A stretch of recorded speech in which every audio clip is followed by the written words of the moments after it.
In college football, Oregon quarterback Dante Moore announced that he will return to the Ducks next season.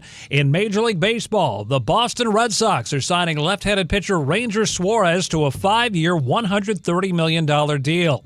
In the NFL, former Baltimore Ravens head coach John Harbaugh is meeting with the New York Giants today at their facility. He has been in the New Jersey area for the last 7 hours and counting. The Ravens, meanwhile, interviewed Cleveland Browns defensive coordinator Jim Schwartz, as well as Los Angeles Chargers defensive coordinator Jesse Minter for their head coaching job.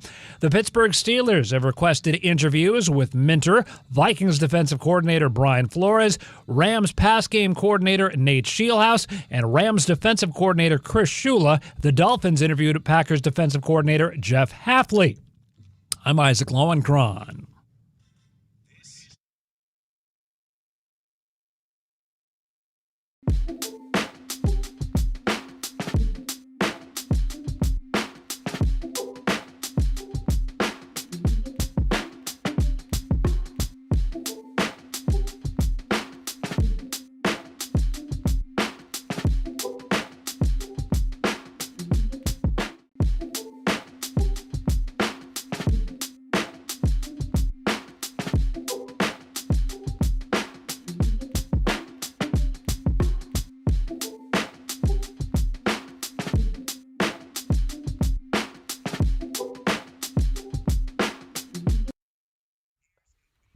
Hey! Yeah, the cream will rise to the top. Broadcasting live from the Fox Sports Radio studio. It's the show. We're going to snap into it Covino and Rich style. And on the show, Step into a Slim Jim. Oh, yeah. we're going to talk a lot of NFL for sure and keep you posted on the biggest stories in the world of pop culture and sports and foosball and more. Midweek major, because going to turn your hump day into a hump night. It's hump day. And remember, if you miss any of the show, catch the podcast. Search Covino and Rich wherever you stream. And right now, we're streaming live on YouTube. You said Covino it. and Rich FSR. I did say it, Buster Brown. And you know what? I think there's a story that And that was a dramatic pause. we need to start with because I'm trying to contain my excitement. I'm excited. I'm trying so hard. Are you excited about the Yankees getting Ryan Weathers? I'm excited. No, maybe by the end of the show, for baseball fans, I know we're deep into football. We're like, can I say nose ass deep? Was that was No, Giannis getting booed by his fans and then he booed them back. We're so deep into the NFL and people are, checking out the NBA. Baseball's on the back burner for now. Are you excited about the Tiafimo Shakur fight later this month? They're on the back burner of the hot stove, Are pun you intended. excited about Ryan Garcia and No. Mario Barrios in February? But I think perhaps by the end of the show, or maybe at some point today or tomorrow, maybe Isaac busts in with a Kyle Tucker update because I know he's narrowed it down to a couple teams. And Are you excited like Jesse Spano on Saved by the Bell? I'm so excited. I'm so scared. You should be scared, man, because your team is hurt, but I'm hearing big things. Before I get to why I'm so excited, I got to quiz Isaac Lowenkron, a man of many things. What was the name of the girl band Jesse Spano was in? Oh, no, that's the one. I'm literally wearing a Saved by the Bell t-shirt today, KKTY Bayside, and the only band I remember is the Zack Attack. They were my favorite band in the Casey Kasem episode. I'm Casey Kasem. Who used to work in this room, studio, right? yes. Spot, do you remember? I feel like you're a Saved by the Bell expert. Of course I do, Rich. What was he doing? What do I do all day? I make you look good on YouTube. The microphone was out of reach. Yeah. Covino Rich as FSR. His hands are on the video buttons. Yeah. He just doesn't listen to us? It's a weird setup over Does he there. watch us on mute? I have to reach the microphone when I'm doing other things The with video. band that's Saved by the Bell. Jesse Spano. You don't know? All right, then you're... No, Oh, I man. know. I'm really But I want to really make glad sure I you brought know. up that reference. Was it girl power or It's something? hot chocolate. Oh, No. hot chocolate. They Yeah, hot already chocolate. existed, didn't That's they? No, apparently it was Hot Sunday, Hot according Sunday, to that's social the one. media. You didn't even know. Exactly. That's why I didn't answer, because I knew he didn't know. Worst. You are the worst. There's I said only hot one Sunday. reason out of like a hot nowhere fudge. that he went to me, Yeah. and I knew it was because he didn't know. To include you in the conversation. No. Oh my God. No, please. Hot chocolate did everyone's a winner and you sexy thing, which we will bounce back with one of those. We really need to get an edible sponsor here for Rich because he's losing his short term and his long term. So anyway, I'm eating really jelly beans. glad What do you I mean? brought up that excited Jesse Spano He needed reference sugar now. in his system. Well, you could watch Rich Forget Things. You could watch our show. You could see us live. The greatest ensemble ever on Fox Sports Radio. Covino and Rich with Danny G and Iowa Sam and Lowenkron today and Spotty Boy. Oh, don't give Spot love. Everybody's invited. He just wants to be the cameraman. All right. Let's. I know you're here for the hot story. No, we're here for the Hot Sunday. Maybe No. you'll remember it next time. Sorry, dumbass. Sorry, Yeah. Weird Al's on the plane. I know you're here for the hot story. Fred Warner practicing today like he is the most excited. Wait, who said that's the story? Is that Spot? Oh, 49ers, breaking news. Wait, it's not John Harbaugh meeting with the Giants National today? headlines. Fred Warner. By the way, the Danny practice G, window is open. We're going to get to predictions and coaching later on, but you're right. Harbaugh, the story today, Rich, is the Giants are pursuing aggressively. Yeah. And, it's a matter of how the dominoes, how the chips what fall. did because they order? No. Sicilian pizza? And, It's Fred you go- Warner changed his socks. That was the story for the national headlines. Let's hear it. You know what, Let's hear Iowa it. Sam? I think I've never wanted to take you and Spot's heads and bang them together. I didn't say a word. Like the Bushwhackers in the 80s or something. A double noggin knocker? Yeah. Well, look, here's how we look at it. The Harbaugh story is a big story, and if the Giants get him, then, hey, tough luck to Danny G's Raiders. You got to pivot and get somebody else. I never thought the Raiders were in the running for Harbaugh. I don't know. Not with You that don't list of know. demands and how much Maybe- control he wants. Look, it depends who gets who, right, and where the pieces fall. But He does make sense for the Giants. when we're talking over the show, you see that look in Rich's eye. He's all excited. He wants to talk about Fred Warner. It's our show, and I want you to feel excited about what we talk about. Is John Harbaugh the guy for the Giants? I don't know. Why do you call John Boy for some lip reading? Didn't Jackson Dart say, Stefanski or Harbaugh, right? Yeah. So we'll see. I mean, Harbaugh to the Giants does make a hell of a lot of sense. Big name, big city. They have the money, the resources. They have players in place. And even though that team stunk this year, we all said at times when they were healthier before the injuries to Jackson Dart at times, Scatterboo, Malik Neighbors, there were moments where you're like, ooh, this Giants team, remember in the beginning of the year, we're like, they could make a run, and then it just fell apart. Yeah, they got some great core players to build around. They have some defensive pieces too. So they have the structure for a Harbaugh to take over.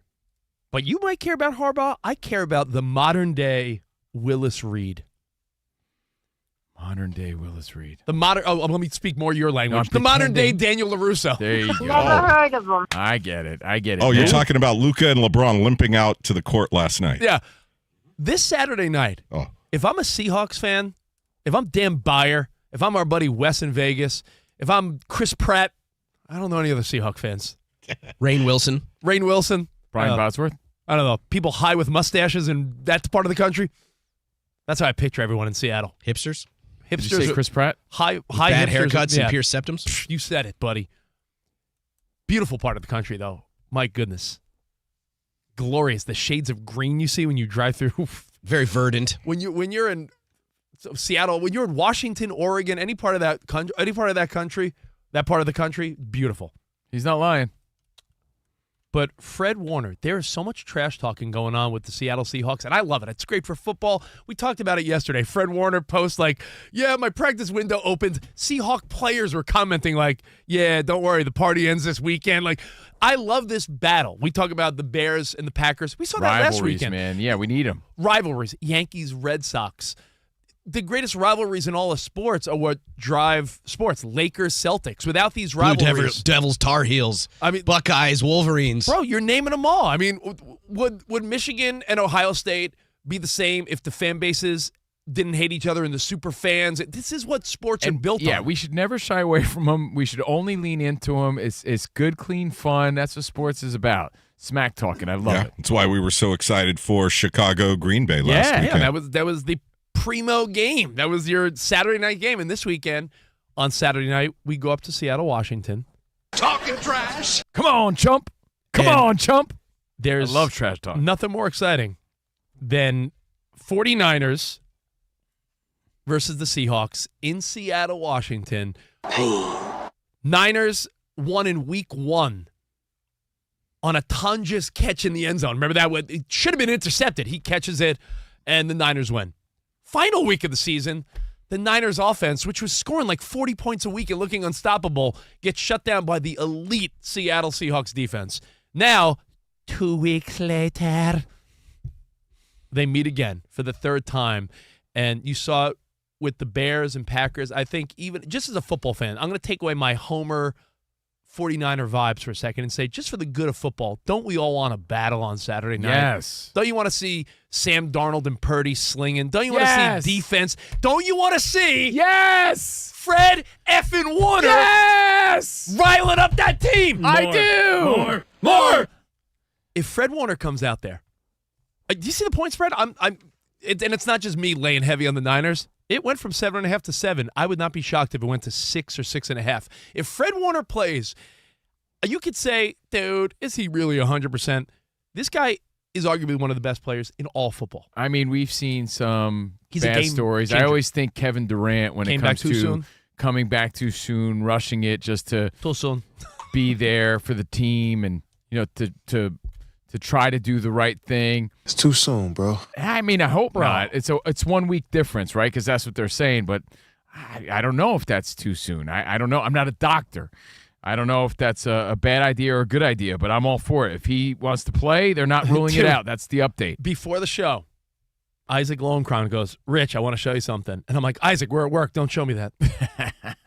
And he goes, no, it's a Fred Warner video. I was like, oh, okay, let's bring it on. I showed you the other thing afterwards, though. Yeah. But portrait mode, huh?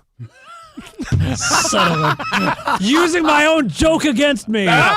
So, Isaac, the video you showed me looked like a pretty mobile, spry, fun, excited Fred Warner. There didn't seem like he was, favoring anything. We're waiting for the official designation, whether he was a full participant or a limited participant, because there's a big difference there. But the fact that he's out there on a Wednesday, which is essentially the first day of the work week in the NFL, I can't lie, that's an optimistic sign. You know what's cool about this, though? You lose Kittle, right? That's a gut punch. That's tough. How do you win? How do you move forward? So even if Warner's not a difference maker, I think it's a morale booster, and I think that can only help the team when they need it most. I think the next man up, Yeah. the Kyle Shanahan, this team's, I know you feel like you got to say this, but guys like McCaffrey say like this team, we're like brothers. This is the most close team he's ever played for. These guys all love each other. The core of this team, Juszczyk, McCaffrey, Kittle, They are Warner, a great core. They've for all sure. been together for a little bit now, and I just think all these guys are stepping up, and Kyle Shanahan, as you know, is arguably a Coach of the Year candidate just for what he's done with this team. Is this a difference maker, I think though, if you or bring- just a morale booster? Well, why can't it be both? Why not both? It could be both, but he might be a little rusty. What up? Rusty Griswold style. What up, Danny G? Rich mentioned Willis Reed, but it's the folklore of it. Like, this is good bar trivia. Do you guys know how many points Willis Reed scored in that game? I got it. After he limped in, I thought maybe Lowenkron would know. What do you mean by that? Because you're Am I some sort of loser, some sort of nerd? Yeah. Fine. Four. Yeah. 2 field goals. Yeah, Wilt Chamberlain scored 21 and had a great game. It was the hyping up the crowd and the team by just simply walking in and being able to go. And that is, even though he wasn't much of a go once he got to the court. that is what Fred Warner could provide. And think about it, Daniel LaRusso, he won on an illegal crane kick. So all these stories of great comebacks, I mean, this is right in line. That is one of the best theatrical moments, though, when they're like, Daniel LaRusso's going to fight? Daniel Russo's going to fight? He comes out Yeah, the limping. music is done. Yeah, it's the best. Can you picture big Trent Williams with the boom box? So this is real life. And This then, is life they're- imitating art, imitating life. Fred Warner's going to play? Fred Warner's going to play? Fred Warner might play. Not ruling him out, and want to know your thoughts. Clearly, one thing is true. Whether or not he's going to be impactful on the field, we don't know. A la Willis Reed. 4 points, but morale-wise, look how excited Rich is, and he's just a fan. Yeah. So it's only going to affect the other teammates to be like, yo, man, this is great. We got to get pumped up, and maybe they are a team of destiny. We'll see. I think this is only a good thing, unless, of course, he's pushing it too soon. Oh, our pal Joel McHale, Jeffrey Dean Morgan, other Seahawks fans. I was saying I don't know many Seahawks fans. That's right, Joel McHale. Shout out to him. Rick from Pawn Stars, who you love, Seahawks fan. Hey, Rick, what up to Chum Lee? All right, so your thoughts. This is a big story, developing story as we speak, because, again, if you weren't following, like Rich said, it was going to be next week if they were ever to get to next week. Well, listen, if you're just a fan of the NFL and neither one of these are your teams, I'm invested emotionally because I'm a Niners fan. But, like, for an Iowa Sam or a Covino or a Danny G or an Isaac or anyone listening, the millions of possible people hearing my stupid voice right now, doesn't it add a little more fun to that game if he does play? Oh, hell yeah. It's a divisional matchup, and to be like, man, they lost Kittle, but, yo, Fred Warner's You want coming your back. best players out there, absolutely. Yeah, it's only a good thing for the fans for sure. You know, I wish Fred Warner the best as far as pushing it, but are there other, like, great examples that come to mind? I mean, Willis Reed went back pretty far. We have to go to movies. I went back to before we were all alive. Yeah, of Daniel course. LaRusso. Kirk Gibson limping out. Kirk Gibson limping. That's yeah. a good Gibson, one. when I mean, Tommy Jordan's flu Lasorda game, he was never, like, not gonna play, right? He was just sick. Yeah, and the legendary story of Kirk Gibson being in That's the a good one. clubhouse, seeing on TV and hearing Yeah, that's the great. announcers talk about how he wasn't going to bat, and he's like, "Damn it, I am going to bat!" And Yeah. he limped out there and told Lasorda, "You better get me up to bat." And just the theatrics of not only him running around the bases, as we all picture after the home run off Eckersley, even in the batter's box, he looked like in pain. Like he just like a grizzly, like you just picture Kirk Gibson just being like a grizzly, like I feel hurt or something. Great moment. That's definitely got to be up there. Other moments. Yeah, and by the way, the flu game, didn't we learn in Last Dance, it's really more of like I had the poops game. Yeah, that's kind of what they said. The flu, like we are totally mislabeling that. You know how we mislabel things The poop sometimes? game. Like He had bad pizza or something. Yeah, but yeah, it's not the flu. The flu Yeah, is a sickness. People think of they call like a gastrointestinal issue a stomach flu, but flu is influenza where you have a fever and you're coughing and you How did you feel ill. phrase it, Rich? A tummy ache? Yeah, This is the tummy ache. tummy ache. Yo, He had, like, food poisoning, essentially. Michael Jordan, he should have called that. I had this game. Yeah, That's he wasn't, really what he it wasn't, is, like, right? maybe feverish and febrile, and lethargic. Maybe he was all that. I don't know. Dude, nothing flew about it. He had bad pizza, some bad deep dish or something. Yeah. Any other surprises like that come to mind? Honestly, Daniel LaRusso's going to fight is the best example. After Kirk Gibson. Well, based on I think Kirk Gibson's also a great based example. on Kirk Gibson, Yeah. Willis Reed, and Daniel LaRusso, and Michael Jordan, wouldn't you argue that we are due? I'm just surprised there's not more Wouldn't movie you references. argue that we are what's that movie? I due? always bring it up and I forget when they don't think Patrick. I think it's Patrick Swayze, right? Or is it? No, it's not Patrick Swayze. I'm sorry. Come on, help me. No, Big Trouble in Little China.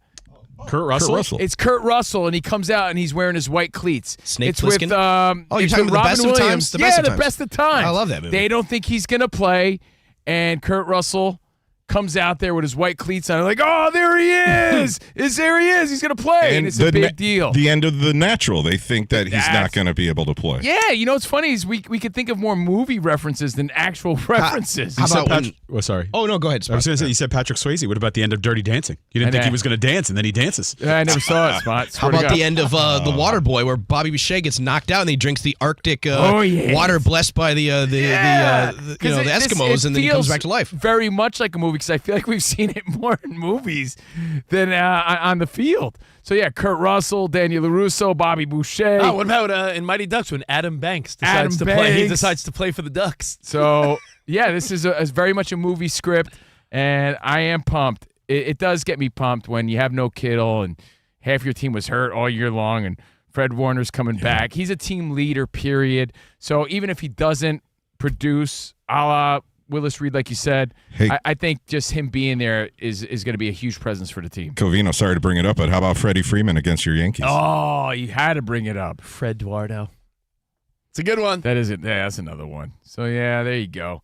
But Rich, any final thoughts and final words on Fred Warner? I mean, when are we going to know If they're not rolling it out, when are they going to? Is it a game time thing? As Isaac said, the good sign is that this is when your usual practice week starts, and the fact that we don't know what level participating was, but based on the footage you're seeing, like it wasn't like he was just on the sideline playing patty cake. Like, sometimes the lineman will be banged up, he's questionable, and he suits up, but he's seems like Fred Warner is actively out there. So just a good sign, not only for Niners fans, but just for people that want to see the best game possible. And listen, I want to see the best of times. I can't BS you. The Seahawks have a dominant defense. Who knows what the Niners could do against them anyway, but it makes it a hell of a lot more exciting if you ask me. And I said it yesterday, and I'll say it again. You guys didn't buy into my going to Vegas roulette theory. If you see red hit 12 times in a row, you're going to start betting black because you're like, well, black's got to hit eventually. I feel like we are so overdue for a Sam Darnold stinker. Or a Texans loss. When you put it that way, that's what I'm thinking. I'm like, they got 10 in a row now. You're bound to lose unless they're like a team of destiny, a team of dreams. I mean, but then I said last week that the Texans got away with what should have been a loss because the Steelers were just not very good. But when you say my roulette theory from yesterday, if the Niners have Fred Warner back and Sam Darnold is due for a stinker, I respect Sam Darnold, great guy. Sam Darnold's tendency is every so often he'll have a game where he throws a couple ill-advised picks. He has great. He'll survive those games though with his defense. Like that happened against the Rams. Rich is saying he's been living by the sword. It's due for him to die by the sword, and maybe it's this weekend. It's like the Yankees, right? The Yankees at one point were hitting home runs, and then when they get cold, they're not manufacturing any runs, and the Yankees would score like no runs for games in a row. It's like the bats just go cold if you live and die by the home run. Mm-hmm. So. Hey, we'll see. Saturday night, I got plans. You got plans? Makes it more exciting, that's for sure. Fred Warner might be coming back, not ruling him out for this weekend. I have a Your thoughts and other examples, and do you think it's going to be of any significant impact? Like we said, at the very least, it's a moral impact. I have a rando question. Go ahead. Being that I'm a fan, it's even more so. But if someone randomly, like a parent at the school, neighbor, friends of your wife, or someone like, yeah, what are you guys doing this weekend? Is it a fair answer to be like, what are we doing? It's a divisional round. Is that an answer, or is that like a? I mean, you don't got to be rude about it. No, but is it a like? What do you mean? Do you have to pad it with something else? Like, let's say your wife's friends like, let's go on a double date Saturday night dinner. Can you be like, freaking game's on, or do you have to be like, oh, we're busy? Is it a fair excuse to be like, is this person kidding me? Busy doing what? I think being a 49ers fan, that gives you more reason to be able to cancel any other plans, for sure. Okay, fair. Thank you. All right. Iowa Sam, Danny G, Isaac. We're going to have a good time today. I feel it. We're only 20 minutes into the show. Good news for and Rich. I'm fired up. All right. Spotty's on the you videos. are fired up there. YouTube.com/@Covino Rich. I brought up your name, Spot, because I love you so much. We got more CNR coming up. We're going to get to Sean Payton. Is this guy a jerk, or is he just calling out a dummy? Predictions. Giannis is in the news. We'll do predictions. Midweek major. Yeah, we have lots to go to. All right, all coming up right here. Covino and Rich on Fox Sports Radio. So it all comes down to this one game. The best of the best playing for the Lombardi. Hot Sunday. That's the name. Hot Sunday. So if you're so excited. So if you're watching at home, like Rich, watch it like it matters on the TCL Ultimate Series, the QM8K or the QM9K. This is Super Bowl football, bro. I might call up TCL and be like, hey, can I upgrade my TCL to that 98-incher? My goodness. Bright lights, fast cuts, big hits, bigger debates. Was he in? Did the ball move? Did it cross? Did it move? When Fred Warner was practicing, it did. It's so clear. You could smell the fresh cut grass. You see the ball spin. This is the Ultimate Series, guys. TCL, and like I said, 98-inch class. So every seat in the house is a good one, not just the people in the middle. If you can't be in the stadium, TCL Ultimate Series is the next best seat. Available at all major retailers. TCL, the official TV partner of the NFL, here for Super Bowl 60.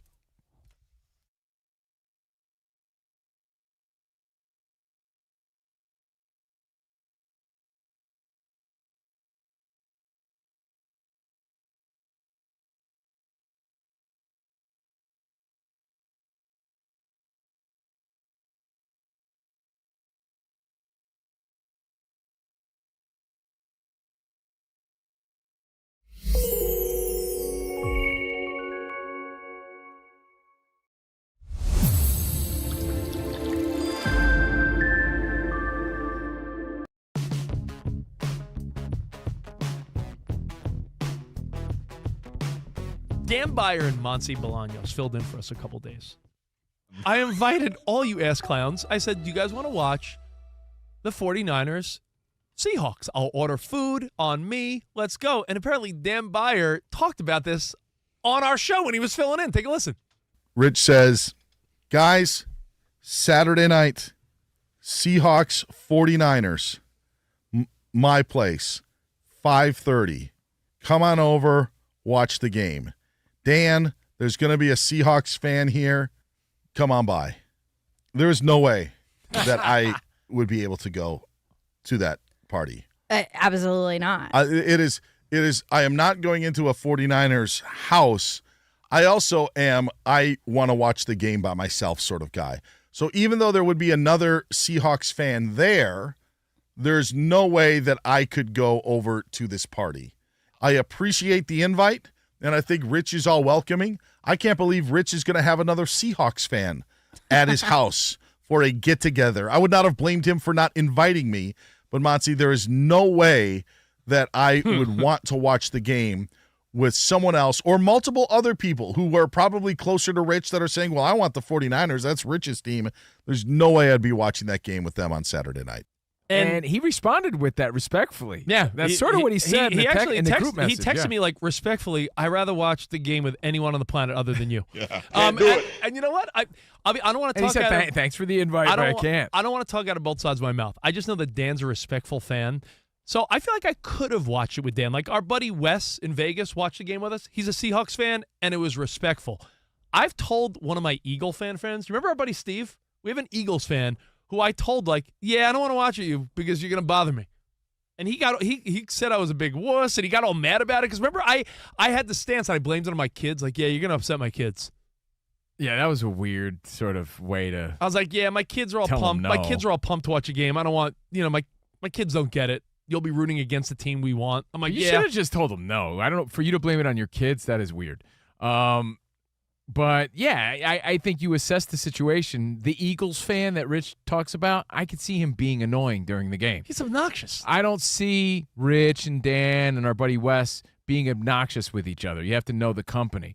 But I actually agree with Dan Beyer here. I'm surprised that you invited a Seahawks fan, multiple Seahawks fans. They were nice ones, though. I understand your thinking. But I'm with Dan. Like, big games like this, I don't want any distractions and any people bothering me. I actually see his point, and I think he bowed out respectfully, and I think he did it the right way. He did it. Listen, I respect it, but if you want to chime in, we'll take your feedback. We're going to play a game next, but if you want to chime in, at Covino Rich. Watching the big game alone or with mixed company is really what it comes down to. It's not even alone. I think the mixed company is the part of it, meaning I think if you're like Covino, one time you and I alone, though. You and I watched a Yankees playoff game once. I'm not a Yankees fan, but I was, I'm a Mets fan, but so I had no horse in the race. But there was a big Red Sox Yankees game, and I remember someone brought a Red Sox fan. It was my sister's boyfriend Luis at the time. Yeah, but he came in there with a Red Sox jersey, ruined the whole vibe. I wanted to karate kick him in the chest, and I liked the kid, but he started rooting for the Red Sox. And in your being house. A jerk about it in our house, and it's a house full of Yankees fans.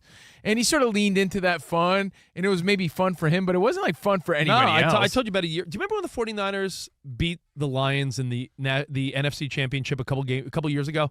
One of the moms at the school was over the house. Like, we invited some of the parents over, and this woman who had no love of the Lions, she was just rooting for the Lions because she was like, yeah, I guess I want to root for them. I'm like, yeah, but you're in a Niners fan house? So when she was like, yeah, Jared Goff, I told my wife, shut her up or tell her to leave our home. Yeah, zip it there, Zippy. Especially when you're watching there. Like, if you're really invested, you're watching really tight. You're tight. And even though easily that person, perturbed. Yeah, that person may be playful in the moment or whatever, but like that's not the time or place when you're on the edge of your seat, all tight like that. When your team fails to hold the other team on third and 12, and that person does a little like, yeah. You don't want to hear you don't want to hear that. It's even hard to watch with fans of your own team sometimes because it depends what kind of fan they are. Are they positive or are they a negative fan?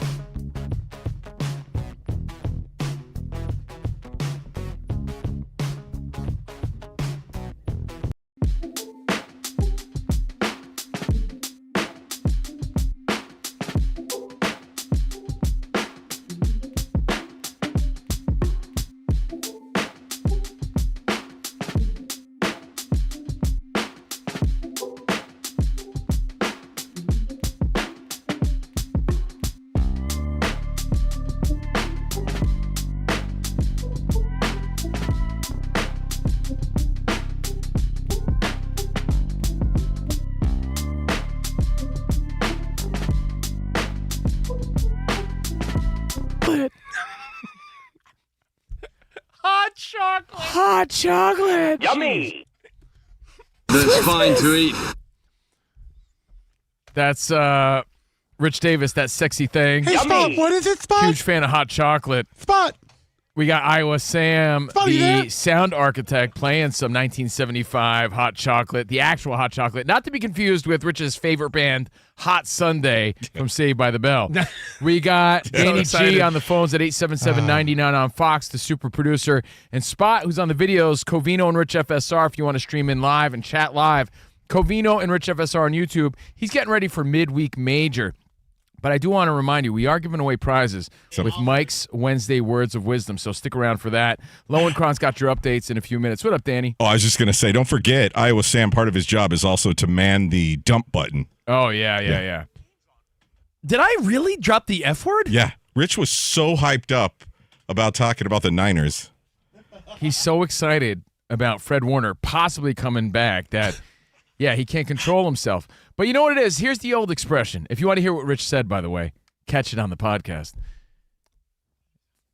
Damn. The old expression is art imitates life. But I feel like there's more examples in art and in movies of people making this miraculous comeback out of nowhere than in actual life. So you're saying it's actually life imitating art at this point because so many more movies and because a lot of times if you're hurt, you're hurt. Fred Warner's pretty much ready to play, so they're going to rush him a week early, potentially, against the Seahawks because it's for all the Tostitos here. And I thought of another film example of, like, the feeling of, oh, he came. Am I right? I feel like Iowa Sam would know. In the movie The Outsiders, do it for Johnny. Do it for Johnny. Dallas, right? Matt Dillon's character. It's been a while. Isn't he also in the hospital and they don't think he's going to show up to the Rumble? But he's like, it's not a Rumble without me. Do it for Johnny. And he comes there in the Rumble when they need him most. I feel like even in that movie, there's the part where, oh, he showed up. You know, he showed up when they needed him. And that's what Fred Warner's going to do potentially this coming weekend. Well, and we already made it clear, if it's not an impact on the field, it's still a morale booster for the team and for the fans because Rich can't even control himself. Well, I told you that he is the modern day Willis Reed, Kurt Gibson. I want to add another one to the mix, not Daniel LaRusso. I'm looking at our feedback. Who hit us up here? I want to give credit where it's due because we got a lot of great feedback. And it was, who said Kurt Schilling with the bloody sock? Oh, yeah. That's a great classic. example. I mean, it's a Hall of Fame sock. I'm sorry. We're just getting so much feedback, and we appreciate there's it. There's people that like to discredit it. I'm a Yankees fan. I thought it was ketchup. Yeah, I know. I'm a Yankees fan, and I'm like, come on. He had the bloody sock.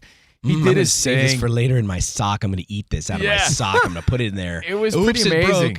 It's in the Hall of Fame, the bloody sock. So, any thoughts? Will Fred Warner be impactful? It's yet to be seen, but it is a cool story.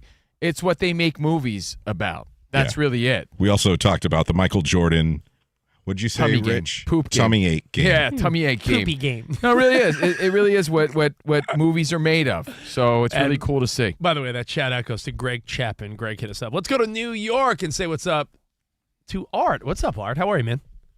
What's going on? Don't judge me on this one, but because it's from way back in the day. I was just a kid learning to get into sports or whatever. But in the Olympics, way back in the day, there was a really close competition between the U.S. and I think it was Russia or Romania or something in gymnastics.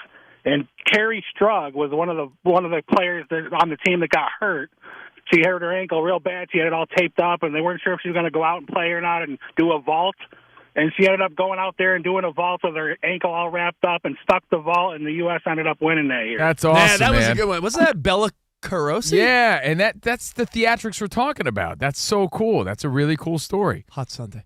All right. Hot chocolate. Just, thinking of the Olympics, another one didn't, am I wrong in remembering Greg Louganis hitting his head and busting it open on the diving board and then still competed and won the gold? It's the worst. How about that time Michael Phelps smoked a bong and then still won a gold medal? Yeah. Going against all odds, man. Yeah. That's what movies are made someone of. told them there was a Taco Bell at the other end of the pool. No, but it's really cool to see, and it's a really cool storyline, and I'm hoping for it because, again, who doesn't want to see the best out there? So Fred Warner, not ruled out, but not ruled in yet either. Rich has Google alerts, so don't worry about it. 2016 Cubbies. Kyle Schwarber played in the World Series after tearing his ACL earlier in the year and made a little dramatic comeback. You know what happens? You see this a lot, right? Danny, you could probably think of other examples in past years where it's like Aiden Hutchinson, for example. Yeah. If my team makes it to the NFC Championship or the Super Bowl, I'll be eligible. But the team usually never makes it to that point. You don't want to fill a roster spot with that person. Rich, and this player should be on top of your mind because he also played for your squad. One of the most unbelievable two quick comebacks from a major injury, Terrell Owens. T.O. He had that broken leg, and he still played in the Super Bowl for the Eagles. He wasn't in like a hyperbolic chamber from he did all this crazy recovery. I remember everybody was just their minds were blown that he was on the field for that game. But we still call it the Daniel LaRusso is going to fight theory, and can't wait to see it. Daniel LaRusso is going to fight. And that leads us to Isaac Lowenkron. And more feedback, by the way. More feedback. Covino and Rich FSR. Covino and Rich FSR on the YouTube. But Isaac, what are the updates? Anything on Fred Warner? Well, it's funny that you should ask because let's hear straight from Fred Warner. This courtesy of Matt Lively of KPIX Television. This is before he returned to the practice field this afternoon. Listen. We're taking it day by day. I think they said last week they weren't going to open my window, and then my window's now open. So, we're just taking it day by day. So what is your expectation, though? Is your expectation to be able to play this week? I know you're saying take it day by day, but what's the expectation? The expectation is to continue to take it day by day and see where we're at. Warner then promising. Warner then went on to beg Fox Sports Radio's Rich Davis to, quote, stop blowing up my DMs, unquote. I'm going to hit him up a little bit. We saw him at the Super Bowl, and not only is he a competitor, Danny G, what a nice guy, right? He was probably the coolest athlete we met that week. No doubt. So, how do you not hearing the audio and hearing from him didn't sound as promising as reading that they're not ruling it out.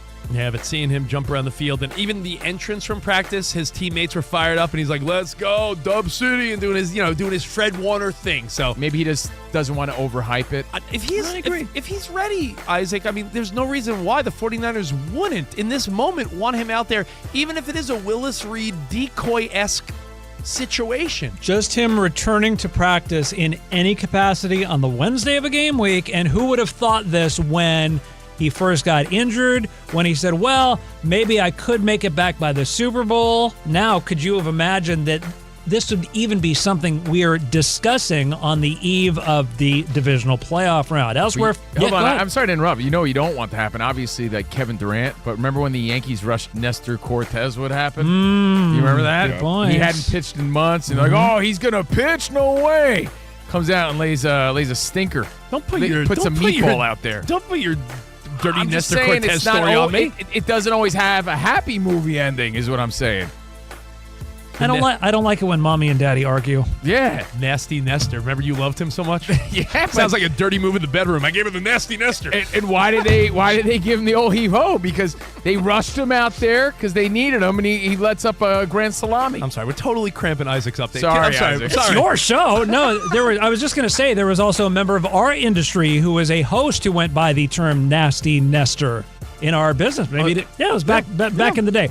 Anyway, elsewhere, another situation we're monitoring. Former Ravens head coach John Harbaugh meeting with the New York Giants today at their facility. And I hate to be creepy, but I'm tracking a private plane owned by Giants co-owner Steve Tisch. This morning, it went from New Jersey to Baltimore, was in Baltimore for 45 minutes, flew back to New Jersey. That was over 7 hours ago. The plane is still in New Jersey, ... So it must be going okay. Had a hankering for crab cakes, or is that why he went? Hey, man, you know that rich people with private jets, they literally will fly across the Atlantic just to get to have dinner at their one favorite place in Paris and then fly back. Like they say in The Great Gatsby, they're different than you and me. Meanwhile, Harbaugh's former team, the Ravens, interviewed Browns defensive coordinator Jim Schwartz and Chargers defensive coordinator Jesse Minter for their head coaching job today.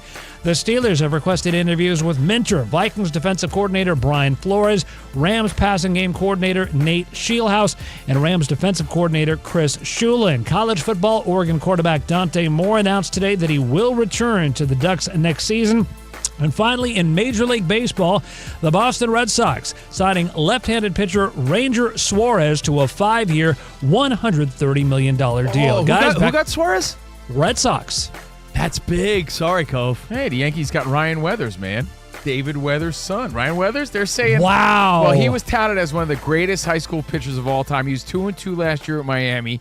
But it's something. It's about time I read something about the Yankees. Didn't the 96 Yankees all at the same time have Weathers, Rains, and Wetland? Oh, all on the same team? You know, I never thought of that ever. Because you're not as clever as Isaac. I know. Thank you, Lowenkron. And you have a life. Yes, Covino and Rich, live from the Fox Sports Radio studio. Your next success can begin sooner than you think. Apply now and save with no application fee through February 11th at University of Maryland Global Campus. This new year, put your goals within reach at an accredited state university. Learn more at umgc.edu.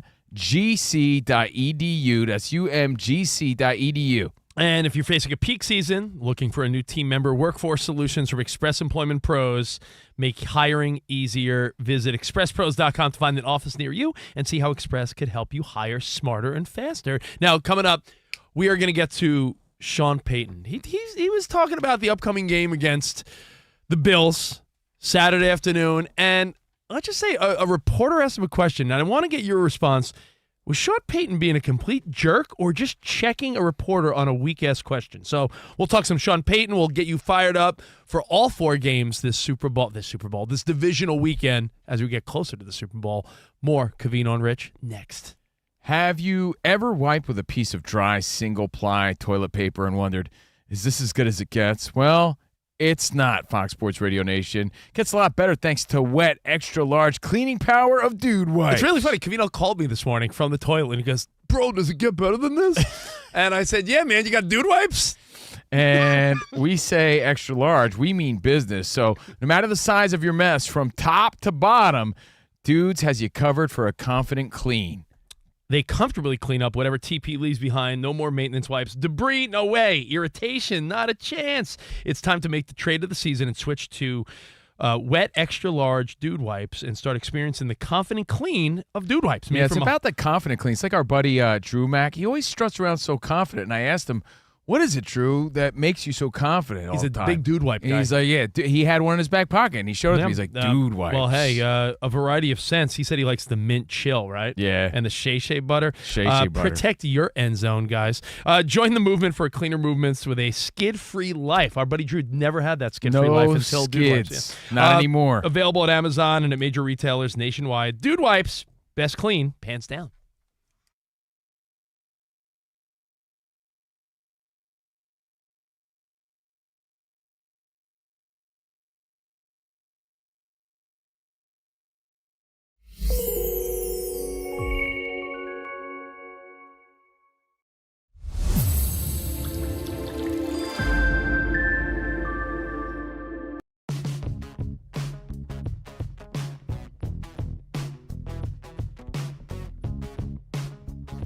Want to talk some of the craziest sports flexes? I know you have some things on your mind, Rich.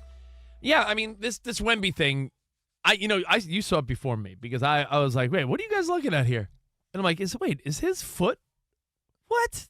Well, like, put it in perspective. Growing up, this is when you realize, well, I guess I'm never going to make it in the NBA. Like, if you could touch the rim, that was an accomplishment. First, like, you hit the bottom of the net. You're like, all right, I'm getting some ups here. Yeah, Covino told us he touches rim just standing up. No. Not toilet. Not toilet. No, you're just thinking playground, right? Honestly, you're gymnasium, high school. You're absolutely right. If you're just horsing around with your buddies at gym class or at the playground, you started with the bottom. You're like, all right, I got the bottom. I'm not going to BS it. None of my friends could slam dunk, but it was a bragging right to be like, yo, you could touching rim was like, all right. Touching rim was you had some ups. Touching rim meant you were like roughly 6 foot and like you had some skills. Like, oh, I could touch rim. And then I can't they dunk. started mass producing those adjustable rims. Everyone had one. You lower it down to 8 feet. You start slamming, jamming, rip roaring, and ramming. All right, that was a game changer. But for most regular people, you barely touch rim. And now you got freaks in the NBA like Wembanyama. This dude could lift his leg. He karate kicks it. He could karate kick the rim. Do you understand what we're saying here? That's why I'm putting it in perspective. We couldn't even jump with our hands held high and hit the rim barely. This guy lifts his leg up, a little crane kick like Daniel LaRusso. He touches it with his big toe. Look at it this way. We've seen things where it's like, yo, you've seen a guy hit his head on the backboard where you're like, yo, he's so tall that he went up for a rebound and misjudged it, and he, ups. Yo, sometimes I used to pray for ups. Never got any. Danny, you've seen players like hit their head. Oh yeah, on like the lower part of the backboard because it just they're so big. But LeBron was trending the other night because on one of his dunks, his head was at the rim, just above the rim, and people were like, this freak is 41 and his head's above the rim still. To think like just a regular guy. If we went to the basketball court right now at the gym across the street, if I told you, Covino, take off from the free throw line and see like how close you would even get, and then think like Michael Jordan and guys like that were taking off and dunking from there and doing pump fakes and you jump, your feet are on the ground like that quick. So when we're seeing guys like Wembanyama now able to put their foot up to the rim, what are some other crazy sport flexes that come to mind? I got a few. I got some fun ones and some legit ones. Like what comes to mind immediately is Kurt Hennig, how he would throw a pass and catch the pass to himself because he was Mr. Perfect. Because he did everything perfect. All right, I'll give you one for real. I'm not saying Mr. Perfect wasn't real. I'm just wait a second. You know how he bowled the 300, was perfect at pool. It was a great gimmick. Mr. Perfect has a sweet three-point shot too. I'll give you one that I always was fascinated by because as a kid, you didn't realize how much strength was needed when Bo Jackson would break a bat over his knee, sports or just flex. Break a bat. You'd be like, yo, like you thought about that. And you're like, oh, okay, and then you hold the bat and you're like, oh. Yeah, right. He broke it over his helmet. Yeah, over his helmet. You know who did it this year? I'm gonna miss him a lot. Polar Bear Pete Alonso did that this year. And when you see one of these big, strong guys break a baseball bat, you're like.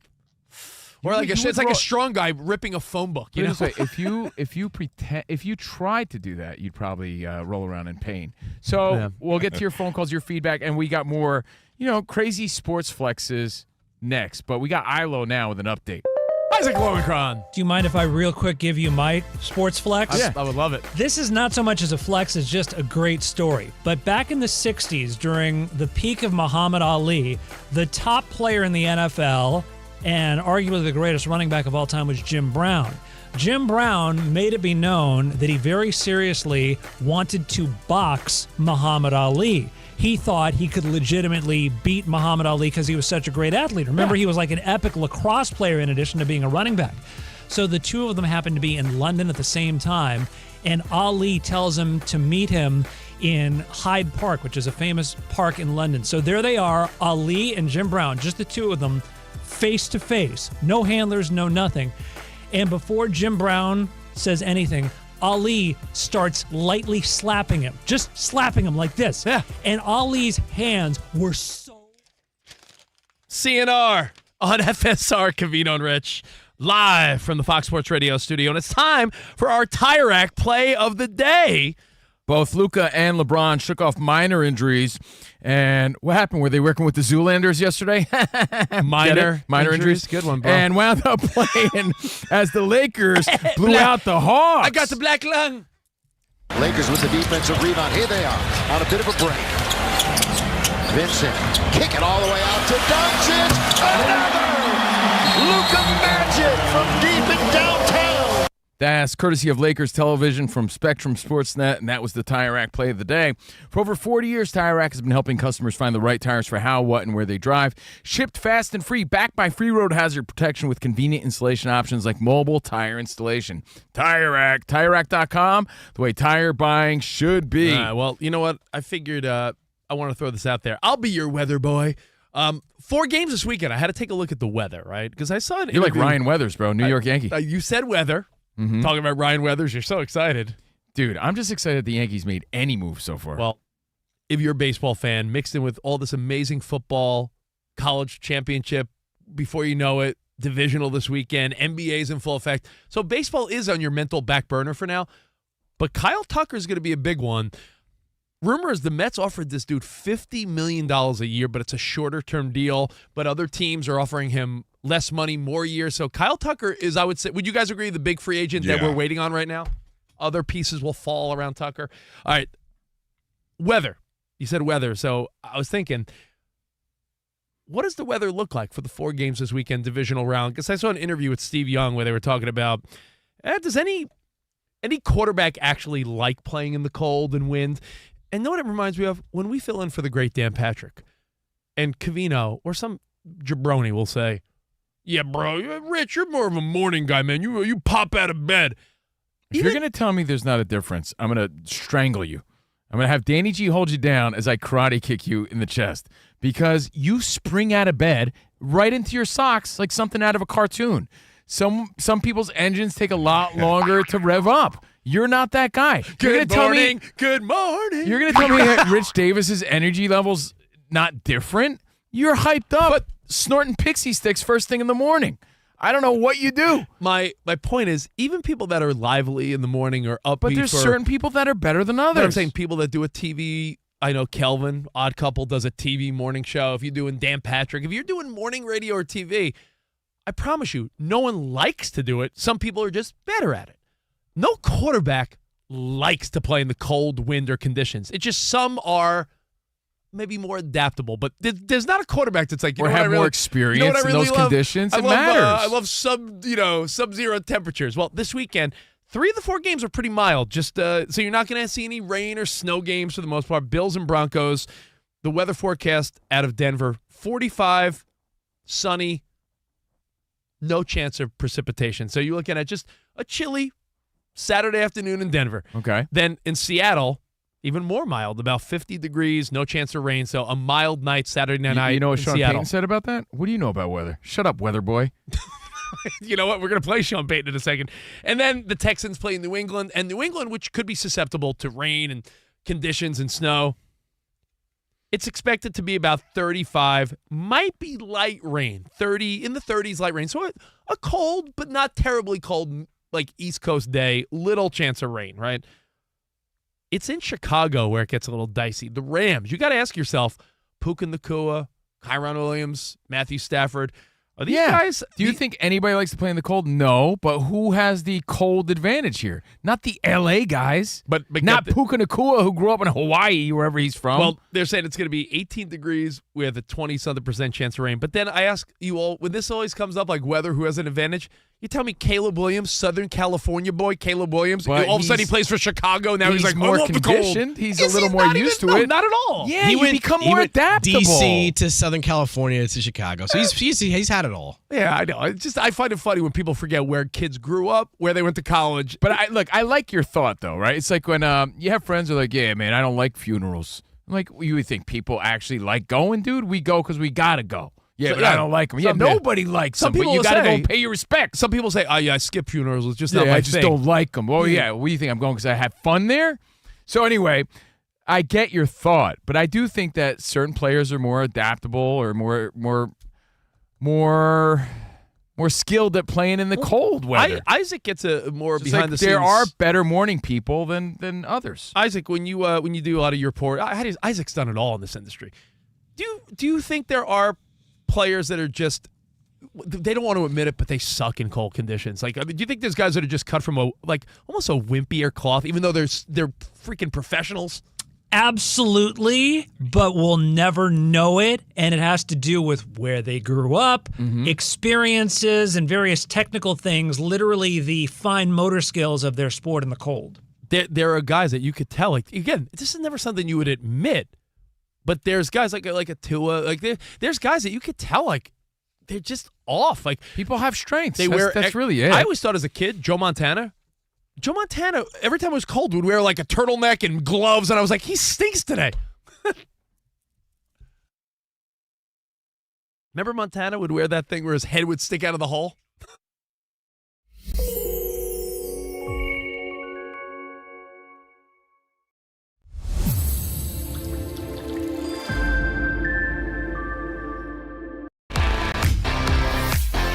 It's Covino and Rich on Fox Sports Radio. Are you ready? Yes! We talk about pop culture, we talk about sports, we talk about life. It's a friendship on the radio. When you talk about the best athlete in the world, you're probably thinking Jim Thorpe, right? I'm thinking Bo Jackson. I'd have to throw myself at the age of 12 into the conversation. You are the home run champion. When you find the commonality between sports and life, those analogies and conversations are the best. You were dating some girl, and you were like, "Hey, babe, let's watch The Sixth Sense." Her mom walked in. "Can you believe he was dead the whole time?" I wanted to get up. Well, slow down, Dana White. I don't want to say It's never boring. If the Chiefs win, Sorry, Patrick Mahomes here. What do you mean by if the Chiefs win?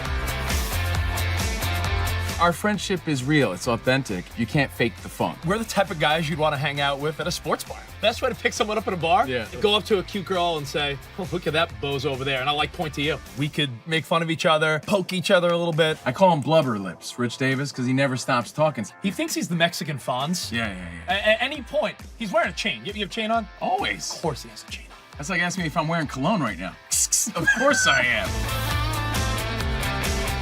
We take a lot of pride in being inclusive and interactive on our show. Just the more the merrier. Josh, Covino thinks that every man should own a leather jacket. I only wear vegan leather. Can you believe this guy? I can't believe this guy. We have a very special connection with our audience, our listeners. People feel that friendship. And I appreciate y'all show. I love it. It's all for you. Thank you. Mike Tyson, Covino, loves to just challenge us with random Mike Tyson trivia. Which accomplished celebrity purchased my sprawling Connecticut estate? I'm going to go 50 Cent. You are absolutely correct. 50 Cent. I love his song. You can't schedule a big event during a big sports moment. My family member scheduled their wedding the same night as a Julio Cesar Chavez fight. Everyone was glued to that fight instead of doing the electric slide. This is weak. Unbelievable. You're very tricky. America, you got sports, you got fun, you got us. Covino and Rich. We're crushing it.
In college football, Oregon quarterback Dante Moore announced today that he will return to the Ducks next season.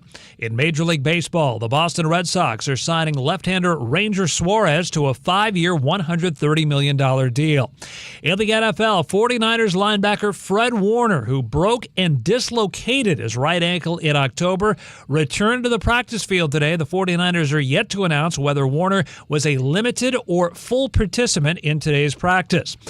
Former Baltimore Ravens head coach John Harbaugh has been meeting with the New York Giants today at their facility, and at last report is still there. The Ravens, meanwhile, interviewed Browns defensive coordinator Jim Schwartz and Chargers defensive coordinator Jesse Minter for their head coaching job. The Steelers have requested interviews with the likes of Minter and Vikings defensive coordinator Brian Flores for their head coaching job.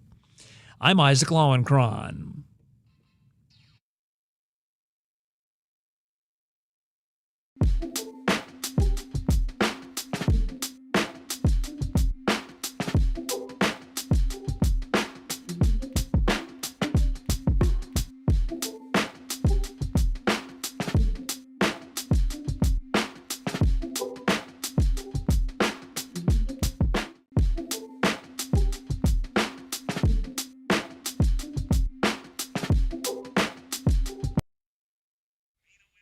Fred Warner's going to fight? Daniel LaRusso's going to fight? Oh, I'm pumped. Do it for Johnny. Covino and Rich broadcasting live from the Fox Sports Radio studio, and our show is sponsored by DraftKings Sportsbook, an official, like Danielle Fishel, sports betting partner of the NFL and NBA. Yeah. And right now, use the promo code CRSHOW to claim your special offer at DraftKings. Again, that's promo code CRSHOW at DraftKings. The crown is yours. And now that two teams are left standing. Fernando, Indiana, Miami. Can't wait for that. The college football bracket we did here at FSR, there's 8 listeners that still have a perfect bracket. Pretty good. And one of those listeners going to walk away with $1,000. Right now, our buddy Kerry Rhodes has the best record here at Fox Sports Radio. You can see the standings at foxsportsradio.com. And speaking of Fernando, Danny G, it's his last game. Probably not as a Raider, right? So are you going to be locked in, like watching every little strategy of his game? Iowa Sam and I texted about both he and his coach just a couple of games into this college season. That's how long Raider fans have been licking their chops about Fernando Mendoza. So I think Fernando Mendoza, Kurt Cignetti, the center, Pat Coogan, and then maybe like Charlie Becker or Elijah Surratt, they should all go to the Raiders. Just keep that going. Just the Indiana Hoosier to the Raiders train. I mean, how much of a likable coach and quarterback combo is that? Like, yeah. It really is. Like, if you could pick that up and place it somewhere else. I don't think Kurt Cignetti's going anywhere. That's what I was going to say. He loves it in Indiana. He changed the culture. I love the pictures of what Indiana football looked like a couple of years ago. They show like empty stands and no one caring, and now it's one of the hottest football scenes in all of college sports. Well, speaking of coaches, we're going to talk Sean Payton in a minute. And speaking of Fernando Mendoza, we talked about him on Overpromised, our bonus podcast. So definitely check it out. It's free. It's right here on the YouTube page, Covino and Rich FSR, episode 123. We talk about him and social media and more on Overpromised, our bonus podcast. Check it out, and we hope you enjoy. Send it to a friend. And we're streaming live. Can I give some shout-outs? Yeah, please do. Shane Paulson's hanging with us. Colin in Canada. Michelle, Willamilla Kreiner. We got Shane Paulson. Did I say that? We got Wes. We got Joey Elbows. Yeah, a lot of people chiming in live. We appreciate it. Scott for mayor. Everybody chiming in. Bill Jackson, 78. Thank you for being here with us on the YouTube page, Covino and Rich FSR. Now, before we get into... Just saw Raiders field crew hit us up saying, Danny G, Iowa Sam, I like that talk. The Raiders. I was going to say, before we get into Sean Payton, and why he's awesome or a jerk. We'll figure it out together. We'll discuss. See what you did, you little jerk? It's Wednesday. So not only do we have Midweek Major, the biggest stories in sports and pop culture, we got Mike's Wednesday Words of Wisdom. Wait, he's not here today. He left words behind? Yes. He really loves the attention, huh? Yeah. I'm kidding, Big Mike. In the broadcast, little jerk. in the broadcasting biz, we call it put it in the can. He left one in the can. Yeah, he loves doing that. Oh, that's what he meant when he's. Oh, okay. Yeah. Okay. you're I thinking mean, of to something give away else in the prizes, bathroom. though. He wants. We've had a few of those over the years around here. It's our way of giving back to you, Fox Sports Radio Nation, your chance to win a CNR and FSR Nerf football with the turbo grip. And if you could repeat Mike's words verbatim, that means word for word.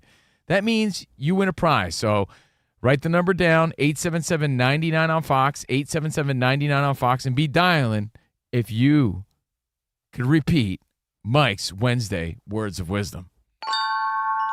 It's time for the guy that runs this place. Just for clarification, guys, Big Mike does not run this place. He is not in charge of everything. He has no power over really anybody here. He does not run this place. It's Big Mike's Words of Wisdom on a Wednesday. I just want to point out something. Picture Mike pre-recording Never this. heard of them. Pre-record, like meaning I need to do this. He's just trying to give back, Rich. I know. I'm sorry. I'll And stop. spread his wisdom.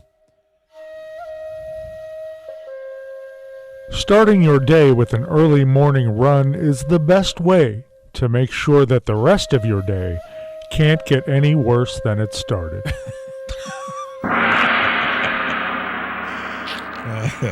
Can't disagree. I would go past this gym, Danny, when I lived in Hoboken, New Jersey.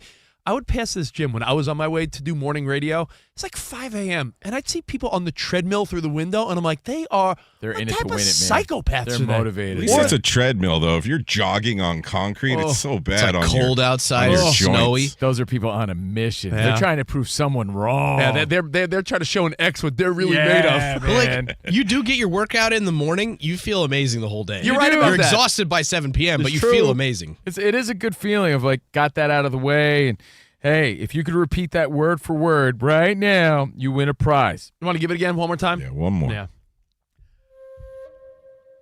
Starting your day with an early morning run is the best way to make sure that the rest of your day can't get any worse than it started. Thank you, Mike. Thank you, Mike.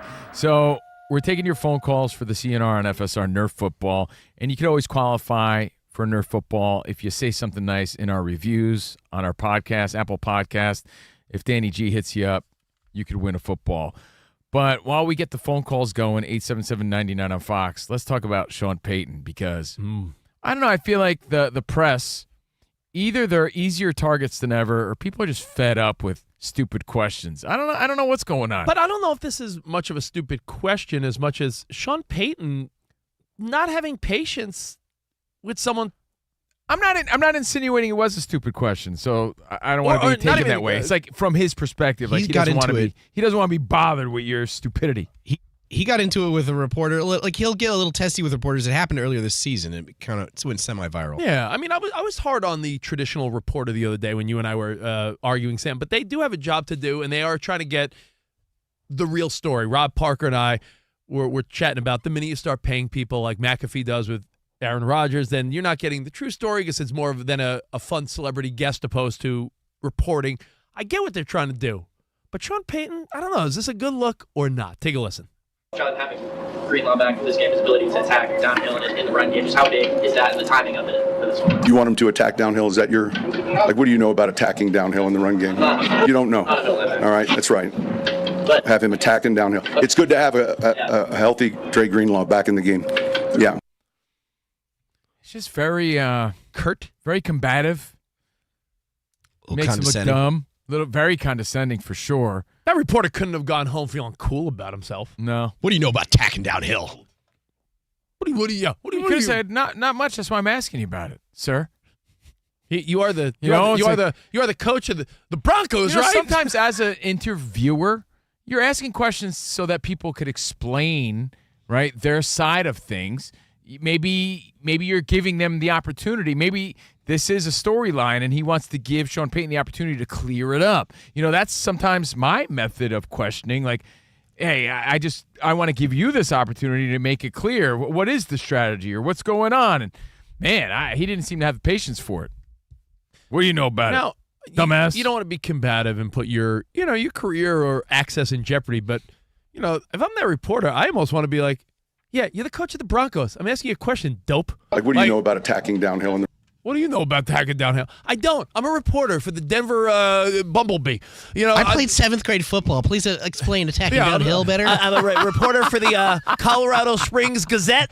Like I'm a, What do you know? Well, not as much as you because you're the coach. Yeah, you make $20 million to coach the Broncos. Yeah. I'm asking you a question. On the flip side of that, though, I get why coaches get like frustrated with like these terms that are used in questions. Like these reporters think that they're like really in with the lingo and the lexicon. Are we living in such a gotcha culture that every coach thinks that? What are you trying to get me on something? Like what do you know what I mean? Like you trying to set me up? He's like, you civilian, you don't know anything about attacking downhill. Bro, if you ask Jordan Love after that loss, hey, do you think Matt LaFleur should keep his job? That's a trap a-hole question if you ask me. That's a very necessary question, though. But I could see... He endorsed him after the game. I could see where someone would be like, why are you asking me? Or when Shedeur Sanders, they would ask him, like, what do you think of the play calling? Don't you... Yeah, I know you're trying to get me. This was hey, you got a big defensive piece. I'm a big Greenlaw fan, Niners guy, right? Before he went there, he was a Niner. Asking about defensive strategy and Sean Payton jumping like that, I just think I get it's a long season, but Isaac, you've been in these reporting room more than any of us. What do you think? Good Lord, I have so many stories. A lot of times you can ask a perfectly good, legitimate question and basically have your face chewed off by the person you ask it to if they're in a bad mood at a bad moment. I will give you an interesting footnote. That reporter tweeted about this in a reply, quote, "This was a funny moment. We joked about it after. It's all good." But having heard what you just heard there, does it come across that way? No, not at all. But maybe they did joke about it. However, yeah, I wouldn't want to be talked that way, especially publicly like that. Like, all right, geez. Like, what do you know about attacking downhill in the run game? You don't know. It's a great response, though. Imagine if you used that in your real life, though. Man. Rich, ask me a question on anything. Covino. You don't know anything. How do you feel about us doing our bonus podcast? What do you know about bonus podcasts? Shut up. Hey, next question. Coach Covino. Next question. Sam from the Davenport Press Tribune. Tribune. Go ahead, Sam. What do you know about Taylor Ham? What do you know about Taylor Ham? Shut up. I mean, next question. What do you know about sandwiches? Next question. This guy calls it Taylor pork roll. Taylor Ham. What do you call it? What do you Next know? question. Get out of my face. Next year. That is like really, it's rude, dude. It's just straight up rude. And I'm glad that it wasn't more than that, according to. By the way, I don't know how much I believe that reporter. He's just trying to maybe he's just trying to save soften face. the sting of it and save face and not rub this guy the wrong way. Trying to stay in good with, with the team. He's trying to stay in the scene there. Actually, apparently this was his follow-up question. You hold your head up, all right? Oh, man. Yeah, so your thoughts on that, and we'll take more phone calls, and we're still looking for a winner for Mike's Wednesday Words of Wisdom. Who do we got, Danny G? Let's start with John in Montana. All right, John. John Montana. What's up, bud? I How are ya? think Iowa Sam pulled a muscle over here. Oh, what's up, bud? What's up, bud? Hey, love show, guys. You ready to do Mike's Words of Wisdom or what? I'm going to do my best. All right. Iowa Sam. Sorry, I pulled like a muscle in my rib cage. What do you know about muscles? Or no, I don't know, but I had a cramp in my rib cage. It hurt a lot. I was like having an attack over here. Do we need to bring in? I don't know. I Get need the blue tent. I need a blue tent. I'm sorry. I'm not trying to distract from this. All right, we're good now. It's past. Who's Sam's backup? I get like these cramps in my rib cage when I laugh, and I'm like, what's going on in my body? Who's our Fred Warner? Tommy DeVito's here to back up Sam. Sam wasn't used to laughing for the other shows he used to work for. I don't know. Iowa Sam's going to produce? Iowa Sam's going to produce. All right, play that music. Let it marinate. John, let it breathe for a second. Oh.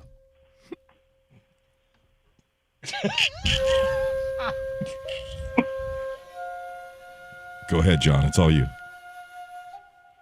Starting your day with an early morning run is the best way to make sure that the rest of your day can't get any worse than it started. Yes! Wow! He did it! Nice work. Good streak. That's right. Well done. done. One and done. Here we go. You All right, win a y'all. prize, and you're wiser for it. Yeah, congrats. We will be getting your address when the shipment comes in. You get a turbo football there in Montana. Thanks, buddy. It's not easy. Thanks, guys. I wouldn't have got it. I wonder if these guys play like Patton Oswalt and Big Fan and just start writing it all down. That's fine. Well, that's fair. Yeah, that's not Hey, cheating. Whatever your method is, that's fine. Appreciate it. Thanks for playing. We do this every Wednesday. And coming up, remember, we still got Midweek Major, the biggest stories in sports and pop culture. But any final thoughts on Sean Payton? Like we said about, what was her name? Lisa Turtle? No, we said it about the other reporter earlier this week. Lynn Jones. Lynn Jones. You know, Who? whether or not etiquette was violated in that moment, like kindness never goes out of style. Like people being rude just for being rude. Yeah. Like, what do you know about downhill? Well, what do you know about punching down? Because I think you're just bullying a goofy reporter right now. That's what it sounds like to me. So I don't think kindness ever goes out of style. He didn't have to be a jerk like that. Well, Look, either whether he was being mean or not, it sounds jerky, doesn't it? Listen, we bust each other's chops all day here, but in day-to-day life, I very much judge people on how they treat staff at restaurants, how they treat workers at stores. That's the ultimate test of how you are as a human. That and returning your grocery cart. You know, there's a little test in life. Like, are you a good person? Taking up two spaces with, parking your car. I don't care. Do you look at the waitress in the eyes when you order? Do you say thank you? Like, these are things you teach your kids, right? May I versus I want. And I know that sometimes a coach or player doesn't necessarily want to talk to the press or a reporter. Yeah. But I notice when someone is there to do they're in the moment. Like, I'll give you a great example. You know who I noticed said thank you, appreciate it, and was sweet? D'Amico Ryan. D'Amico Ryan's when there's certain coming off a win, but it was at halftime. There's coaches and players that go the extra mile to say thank you, gracious, courteous, respectful. There's those are all good things. There's no need for him to be this way unless they have a previous relationship where this reporter's a pest or something. I don't know. You know how we love, but in that moment, that's what I see. We joke about how back in the day we gave Manny the pass, Manny being Manny Ramirez. One person gets the rude to press pass because it's funny, and that's one person only. Everyone else, to me, step up your game. And this is a guy that it almost became a rite of passage as a reporter to have this guy be mean to you. Do you know what I'm thinking of? NBA. It's Craig Sager and Greg Popovich? It's Popovich. Yeah, it's definitely Popovich. When you're we were talking to our boy George Sedano, and he's a good pal of ours, and it's like being dissed by Eminem. Yeah, you weren't a reporter in the NBA until Popovich gave you a short answer and told you to beat it. But other than Popovich, because we all know what a great human Popovich is, so I think other than Greg Popovich, everyone else. I think if Bobby Knight was rude to you too when you were a reporter, that was a badge of honor. If he threw a chair at you, I thought. It was, yeah. If he hit you over the head with a chair. Well, he was just a like that steel to chair. everybody. But Craig Sager, though, dearly departed Craig Sager, who we all loved, had these amazing suits. Him and Popovich would go back. It was like a bit. And by the way, you loved it. It was great. Deal? No. And does everybody have a bad day? Absolutely. What was the great bit with the but late? It is what it is. So we got to point it out. Wasn't there a great bit with the late Craig Sager where was it Kevin Garnett? People went in on his suit. Yes. Was it Garnett? Yeah. He calls out his whole outfit, tells him never to wear it again. Some really fun moments. So hey, just be kind, as you said, Covino. There's there's nothing to it. Be kind. He said, "Burn the suit, burn it, burn the suit, burn it." That's great right there. All right, listen, coming up, we're going to give him extra time because he really wants, he's really feeling the love today. Our video guy, Spot, is going to do midweek major. Spot, we're going to give you 8 minutes. Yeah. Extra time, Spot, for all the hot stories. Oh, so many hot chocolate. In the world of sports and entertainment, we do midweek major, and we'll talk about all your divisional games getting closer and closer to the best weekend of NFL football. We do that next, right here. Covino and Rich. It all comes down to this, Rich. One game, the best of the best playing for the Lombardi, which you saw on Broadway, right? Lombardi, didn't you see it? You know who played Lombardi on Broadway? I remember. The dad from Wonder Years, and I went to the opening night. What's his name? Dan Loria. Hot chocolate. Dan Loria. Dan Loria. Loria. So Loria. if you're watching at home, watch it like it matters on the TCL Ultimate Series, the QM8K or QM9K. That's Super Bowl football. Bright stadium lights, fast cuts, big hits, and bigger debates. Was he in? Did it move? Did it cross the goal line? TCL brings the ultimate brightness and black level so that the picture stays clean from kickoff to the final drive. It's so clear you could smell the fresh cut grass. You see the ball spin on a deep shot. The toe drag on the sideline. No blur, no hold up, run it back. Go big. The Ultimate Series is available in a massive 98-inch class, so every seat is a great seat. I'm not sure my wall could even fit a 98. You know, the other day I told my wife, I said, I want it, though. We have a 75, and I go, do you think 20 more inches of TV would be too much? You start measuring. I don't know. I say you always go big. I just don't know if it fits. I just don't know if you can go too big with a TV. But I want it. If you got the space, you got to get it. Well, if you can't, I don't know what to tell you, but 98 inches now available. Best seat you could have. TCL, the Ultimate Series, is the best seat you could have. Available at all major retailers. The official TV partner of the NFL. TCL, everybody. man. It's here for Super Bowl 60. TCL.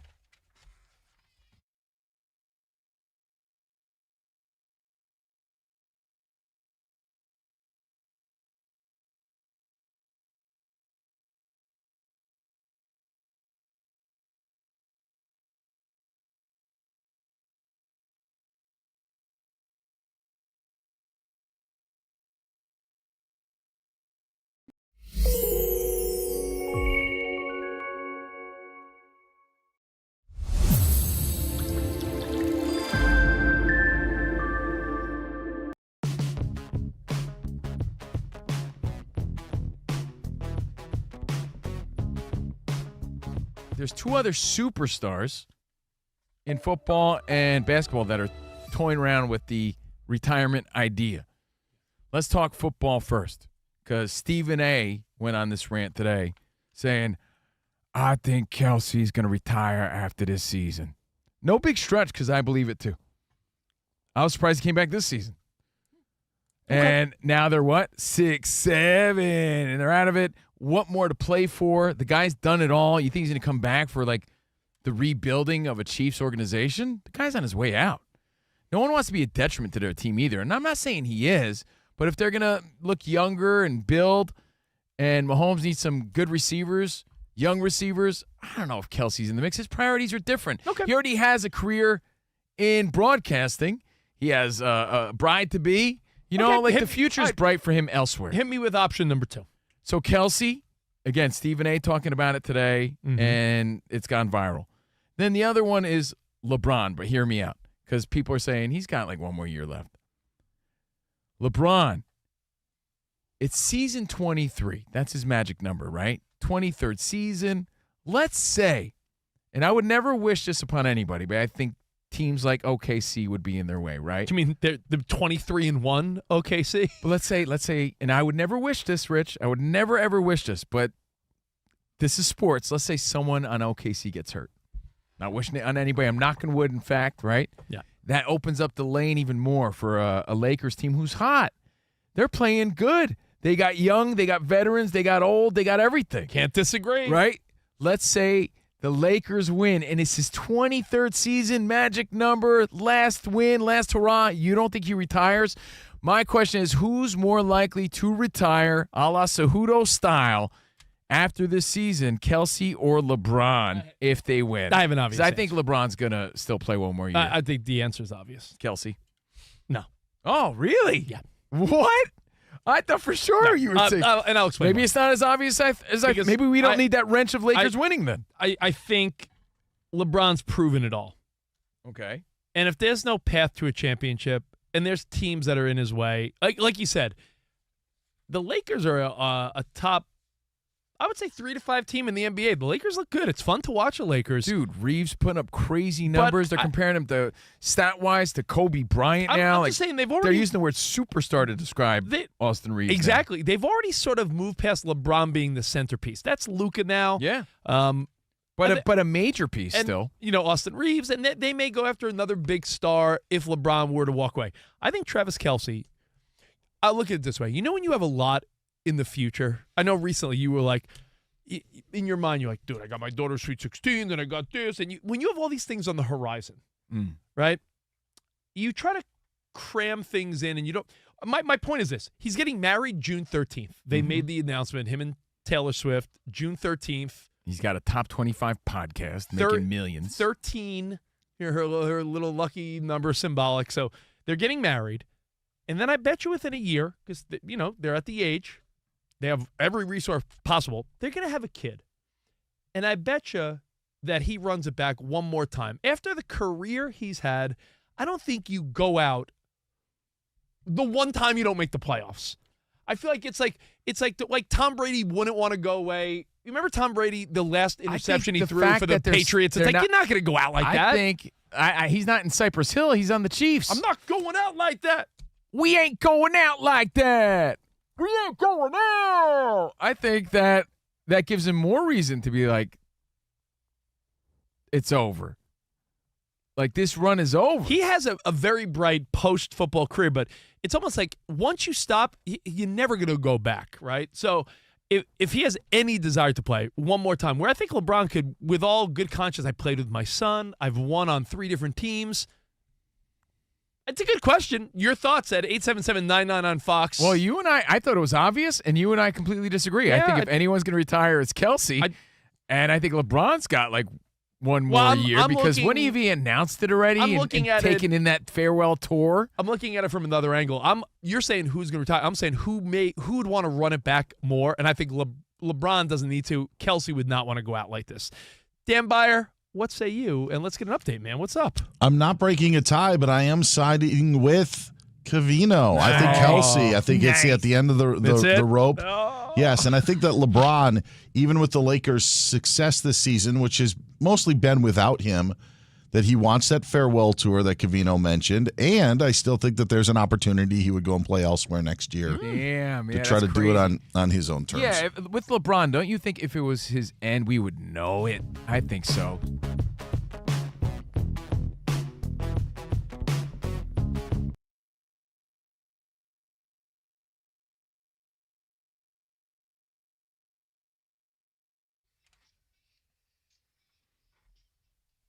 I just asked ChatGPT where John Harbaugh is likely to coach next year. And John Harbaugh was being pursued aggressively by the Giants. According to ChatGPT, Giants are the current front runner. Then the Falcons, then the Titans. I hate that you... ChatGPT knows everything, bro. I hate that you hang with robots more than humans these days. Yeah, well, I don't know. I like them more than you. Covino and Robot Show coming soon. I bet you the robot knows the answer to Hot Sunday. Dude, the answer is Hot Sunday. Whoa. Covino and Rich live from the Fox Sports Radio studio. For over 40 years, Tire Rack has been helping customers find the right tires for how, what, and where they drive. Shipped fast and free, backed by free road hazard protection with convenient installation options like mobile tire installation. TireRack.com, the way tire buying should be. Again, I'm Covino. That is Rich. Danny G is here. Iowa Sam. And, of course, Spotty's on standby. I just realized that's also your alien voice. My alien and robot voice? Yeah, same voice. Same voice. Yeah, I don't have a lot of range. And it's time for Midweek Major.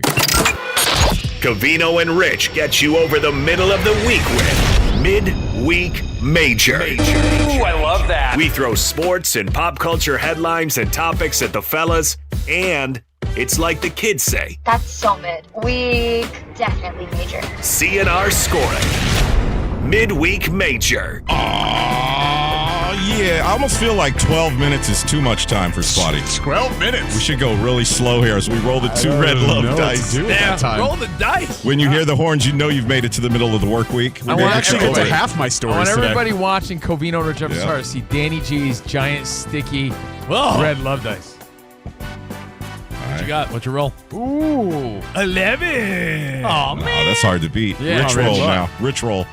Come on, Rich, you got this. All right, hold on now. This is for first take, by the way. It doesn't. Okay. No, okay, it doesn't. Okay. Nope. Oh my God! 12. He got no way! Swear to God. Swear to God. Let's go to Vegas. Oh, wow. Let's go. Let's go to Vegas. I'm down. Better hope your Niners could come back like that against the Seahawks. So you know what I was going to ask you, Burberry, before you go to spot, since we do have 12 minutes? Oh, come on. When you ask, later on, ask ChatGPT, do they predict the favorites? If you're going to have robots, I know at iHeart and Fox were considered, guaranteed human, but if you're hanging with your stupid robot friends, would AI predict all the favorites? Not sure. Ask that while we go to spot. All right, we're now down to 10 minutes. But Rich gets to go first. And now, ladies and gentlemen, the most famous person besides Judy Blume from Scotch Plains, New Jersey, Spotty Boy. You guys are Hi, the worst. Spot. Hi, guys. How Hey, are you? Hot Sunday. Hot Sunday. Hot chocolate. Hot chocolate. All right. You guys are on a contract here, right? Yeah. Well, have you considered celibacy for peak performance? Ooh. Oh, think about it. On today's newly released New Heights podcast, Jameis Winston revealed that during his historic 2019 season with the Bucs, he decided to abstain from sexual activity. He said that it was a contract year. It was one of the most up and down years on and off the field he had in his life. Sounds like a down year. Right? He just, well, you never know. Just asked his wife to marry him, and he was doing a celibacy thing. He said that his parents, once they got engaged, insisted that him and his fiancée live apart. So he had bought his own place. He was living on his own. He was trying to focus on the game. But that being said, that season he made NFL history, being the first to throw 30 touchdowns and 30 interceptions in one season. So didn't Mythbusters cover the whole weak in the knees Burgess Meredith theory? I think they did. Midweek or major, but yeah, Rich, I'm sorry. Weak in the knees, Rock. I think it's weak. I don't know. Abstaining from, I don't know. A lot of married guys are like, I do that automatically. But you know what? A guy in his youthful prime, like young, studly Jameis Winston, was like, no can do, ladies. Like, come on, give me a break. And he was married at the time, you're saying? Engaged. Engaged? Oh, man. Isaac, I'm going to go to you. I have a tidbit about this that's related to sports entertainment. So remember the movie Ali starring Will Smith? Yeah. According to the guy who trained Will Smith for that picture, Will Smith vowed to abstain himself for the whole period he was training for and filming the movie Ali for similar reasons as it related to playing a boxer and playing Ali. Is that why Jada decided to just get with everyone else? Is that why she had entanglements? Entanglements. Entanglements. So he had entanglements with nobody. I passed to you, Kavita. I just feel like I think it's a mid-story because I don't think there's any truth to it. So I think it's just sort of a waste of time. However, I also respect the, commitment and dedication to greatness. Like, you're eliminating distractions, so I do understand that. But, at what cost? Don't you want to be closer to your fiance? Yeah, and truthfully, like, if you don't have no proof. If you don't have kids, those are real distractions. Like, imagine being with your significant other without kids around. What would you even do? Who knows? I know. All right, homeowners in New Jersey already starting to capitalize on the upcoming World Cup festivities this year, starting off in June. As soccer fans from all over the world head to Mexico, U.S., and Canada, MetLife will host the final game, which will take place on July 19th, and Airbnb prices are already skyrocketing. Wow. So some of the examples they gave: a 7-bedroom property in Jersey City, which isn't far from the Meadowlands where MetLife Stadium is going for $27,000 for 3 nights. A 4-bedroom home in Midtown Manhattan, if you wanted to stay in the city, going for almost $30K. And several 2 to 3 bedrooms that are within 5 minutes of MetLife Stadium, going for at least $12,000 for the weekend. The World Cup takes place from June 11th to July 19th, 16 venues across North America. So if you're near a hosting venue, maybe consider letting one of your places, putting it up on the Airbnb. Midweek or major? Dude, that was long-winded, Spot. Jesus. I got 12 minutes. Major. Definitely major. My wife and I have talked about this for real because the Olympics come out here in 2028. They do. And I live in the Valley. We have a 5-bedroom house with like a finished garage. You could also call that like a 6-bedroom. My wife and I have talked about like, you pay for the kids' college? Because they were saying like out here in LA, when the Olympics are here, they're saying you might be able to rent your house for $50,000 to $100,000 for a month.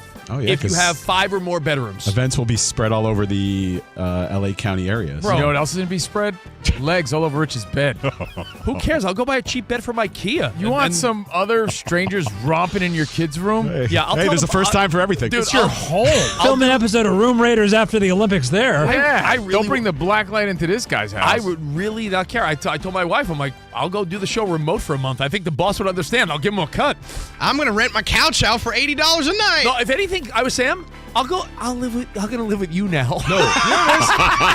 I'll live with you. We'll rent my apartment out and make a bundle. I was Sam. I'll pay your rent for the month. And double. I'll live with you. My wife could go live with the kids somewhere else. It is major all the though, benefits. because it's some serious money. Definitely major. And in a time where everyone claims to be broke, they got all this coin to be buying tickets. Tickets alone are expensive, and then renting out houses for $30,000, $50,000 a pop. These are teams and facilities. Yeah, but that's crazy, dude. That this kind of money could be made. So I guess if you have the opportunity, you definitely have to consider it. But you also have to take some of that profit and use it for a real deep cleaning afterwards. Of course. So if you think they're going to respect your home, I think you're crazy. It doesn't matter, dude. A couple $1,000 if they dent a wall, chip a... That's still that's the sanctity of your. That's where your kids are raised. Soccer hooligans are going to be ramming their head through your wall. Exactly. Please, I've already been in touch with the Norwegian Luge team. All right, next story. All right, Tom Brady. That's any Tom Brady news I know you love. But turning into a bit of a grumpy old man screaming at the cloud. So while appearing on the Spit and Chicklets podcast, host Ryan Whitney was talking about players' coaches, quote, players' coaches being replaced by disciplinarians. And Brady did not hold back going on this rant about the, quote, younger generations. He said that the generation is so soft. He said they're just unwilling to take criticism for lack of performance. Why do we allow this with parents? Why do we allow it in schools? Why do we allow it with coaching where it's okay to mess up and screw up in front of your teammates because you're not prepared or you didn't put the effort in? Why can't we call people out on that? Why do we have to apologize for trying to get the best out of somebody? That's what needs to change. He went on to say that this just fractures the teams for people involving people who aren't involved with the inner circle of a team. So midweek or major? I say it's mid. Tom Brady has That's so mid. plenty of other fun stories surrounding him from... Sorry, I'm sorry Alex Earl wasn't involved. Alex Rich. Earl or Sidney Sorry, Sweeney. Hot Blondes weren't involved. Yeah, I mean, I think it's major because it's great advice. Look who it's coming from. It's a guy who's proven to know a little something about greatness. Yeah, but and if he's telling you if that's what it takes, then that's what it takes. You should follow that blueprint and stop being a weenie about it. Did you win the roll of the dice? I thought you were done. No, you spoke your mind. What do you mean? You think you act like I cut you in line? Rich's You already point said was it. Hot Blonde's not involved. Yeah, he was like, you were very ho-hum and you passed it off to me. Listen, I'm the number one coach here on Fox Sports Radio. Oh, no. And I'm going to tell you this. Now you are. Facts. I always was. Hey. So, look at you defending Doug. He's doing really well. He is. I'm proud of him. He's succeeding. Go, Doug. Yeah. Woohoo. I'm now friends with Stu Gotts. Sorry. Stu Gotts, man, now. So, here's my thought. My thought is there comes an age where this matters, right? Like, I coach kids that are 5, 6. My daughter's 8. She plays 8U softball. It's still... I go by the words of my pal Coach Ballgame. Hey, kid, I love watching you play. Are you having fun? Yes. You get to an age 12, 13, 11, 12, 13. That's when it's like, all right, are you in this to win it? Do you want to learn competitiveness and you want to learn how to be a winner? Things change. But when kids are 10 years old or younger, accountability? Are you kidding me? Half the kids run to third base first. You can now answer. I already spoke my mind. The guy created he knows the way to do it. So why wouldn't you take his advice? You know better than Tom Brady? Get in my face. What do you know about winning? What do you know about attacking downhill? What do you know about attacking downhill? Get out of here. It's Tom Brady, dude. Listen to what he's saying. Rich, does your son's 8U or what is it? 5? What does he play? Does he have more rings than Tom Brady? No, but I think that there comes a distinct age, and I think you have to ask it's yourself. 11. Can I make one final point though? Yeah. In situations like this, when it comes to coaching or bosses, tough instructors, are they just being jerks, or are they trying to bring out the greatness in you? It's sort of like The Devil Wears Prada. Was the boss a jerk or trying to bring out the greatness? In the movie Whiplash, was J.K. Simmons a jerk, or was he trying to bring out the greatness in Miles Teller? Both. It takes a lot to be great. It takes a lot of dedication, a lot of commitment, a lot of sacrifice. And if Tom Brady's saying, hey, sometimes this tough love is needed. I think you probably should take his advice. All right. I'm just going to squeeze one more in. Miami Hurricanes running back Mark Fletcher Jr. been dominating in his team's run to the national championship this Monday, right? And reveals that his mother has been his biggest supporter, so much so that she drives to every game no matter the location. He said that she really does not only love to support her son, but loves the travel involved. So this season, Miami had 4 road games, racking up about 7,500 miles in her travels. But in the postseason, the 3 games in the postseason, there were 2 games in Texas and 1 game in Arizona, racking up a total travel of 17,000 miles just to go out and support her son. Fletcher said he did offer his mom plane tickets to go see him play, but she is not a fan of flying, so she decided to drive. Luckily, the final is only about a half hour away, so not many more miles there. Midweek major. This is a weak-ass story. I thought this was a very sweet, fluffy, loving story. No, get on a plane, doofus. It's his mother. Let me rephrase. I deal with this sometimes with my mother-in-law. I'm in California here. My mother-in-law's in Texas, and I will volunteer like, Cindy, you're such a great grandmother to our children.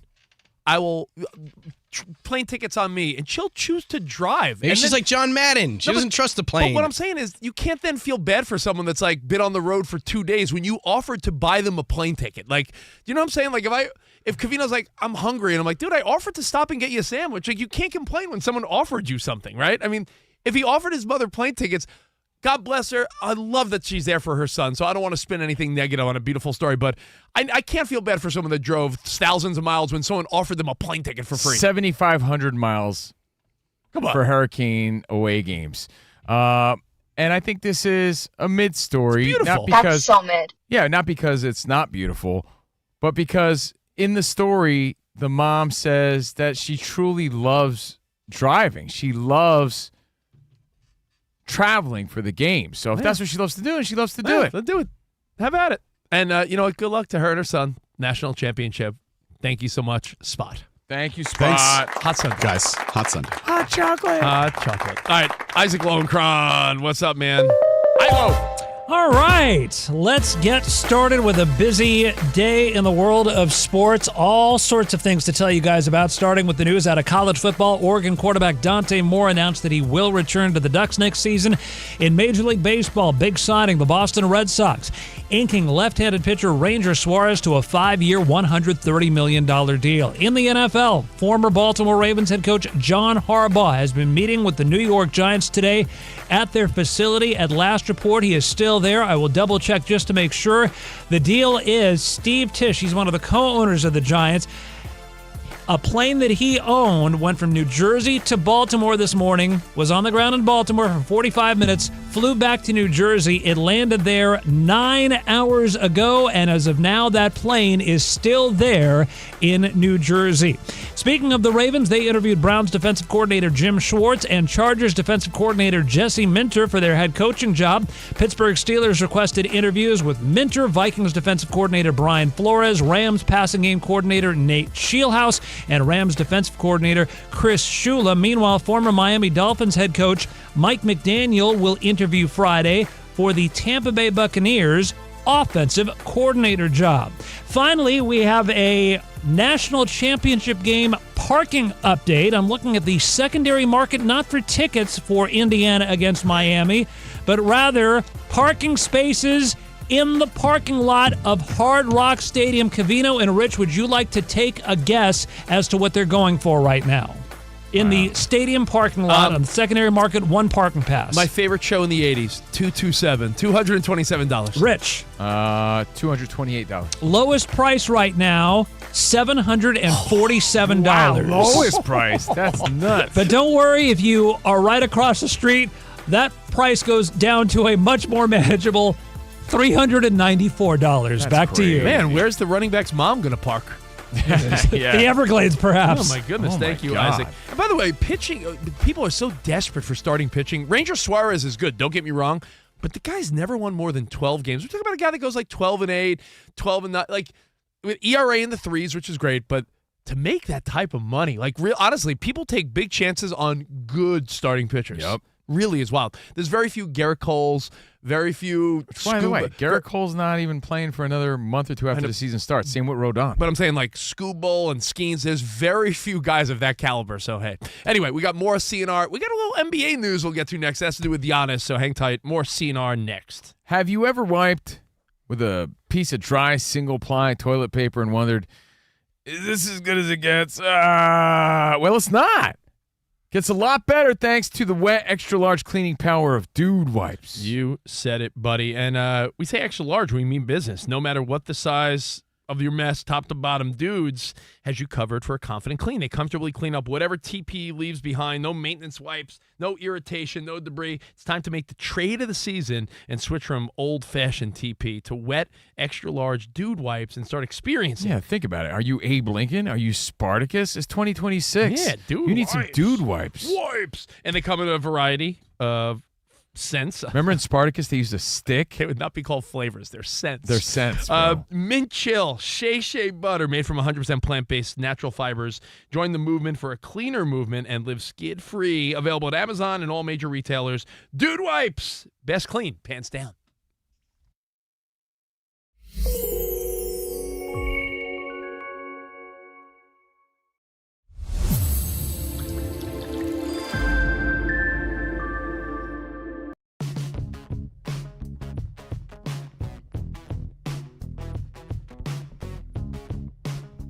So here's the thing. I'm going to ask my kids a question. You don't answer right away. Covino's going to set the odds. 30 seconds, and you just got to pick over, under.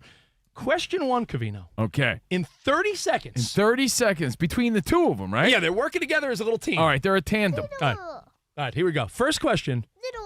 How many NFL football teams can my kids name in 30 seconds? In 30 seconds, 9.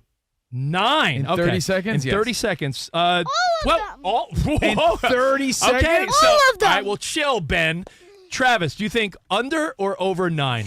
Way over. Oh, boy, the pressure's on. All right, we have the timer set at 30 seconds. And when I point to you, you start naming football teams. Wait, points? No, just name all the football teams you can think of. Ready? You ready, Ben? Okay, ready? Here we go. 3, 2, 1, go. Green Bay Packers, 49ers, Chargers, Bears. That's 4. Keep going. Rams.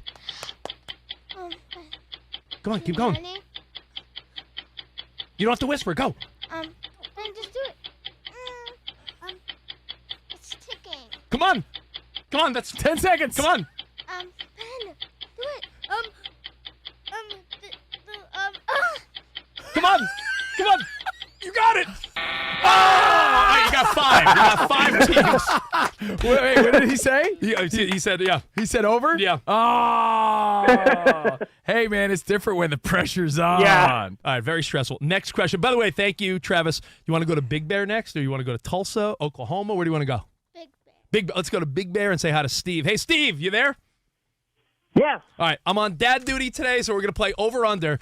30 seconds. Steve Covino. Okay. How many Disney characters from movies and TV shows do you think my kids can name in 30 seconds? 30 seconds goes This quick. is going to be hard. All right, Disney characters is easier than football teams, Okay. I think. But I still think 9 is a pretty solid number. I think if they could name 9, I'd be impressed. 9. All right, 9. Steve, over, under 9? I'm going to go with under. Under 9. I think I could do over than that. Oh, okay. Let's go. On the count of 3, the I timer's... think I could do all of them. Oh, you said that last time. All right.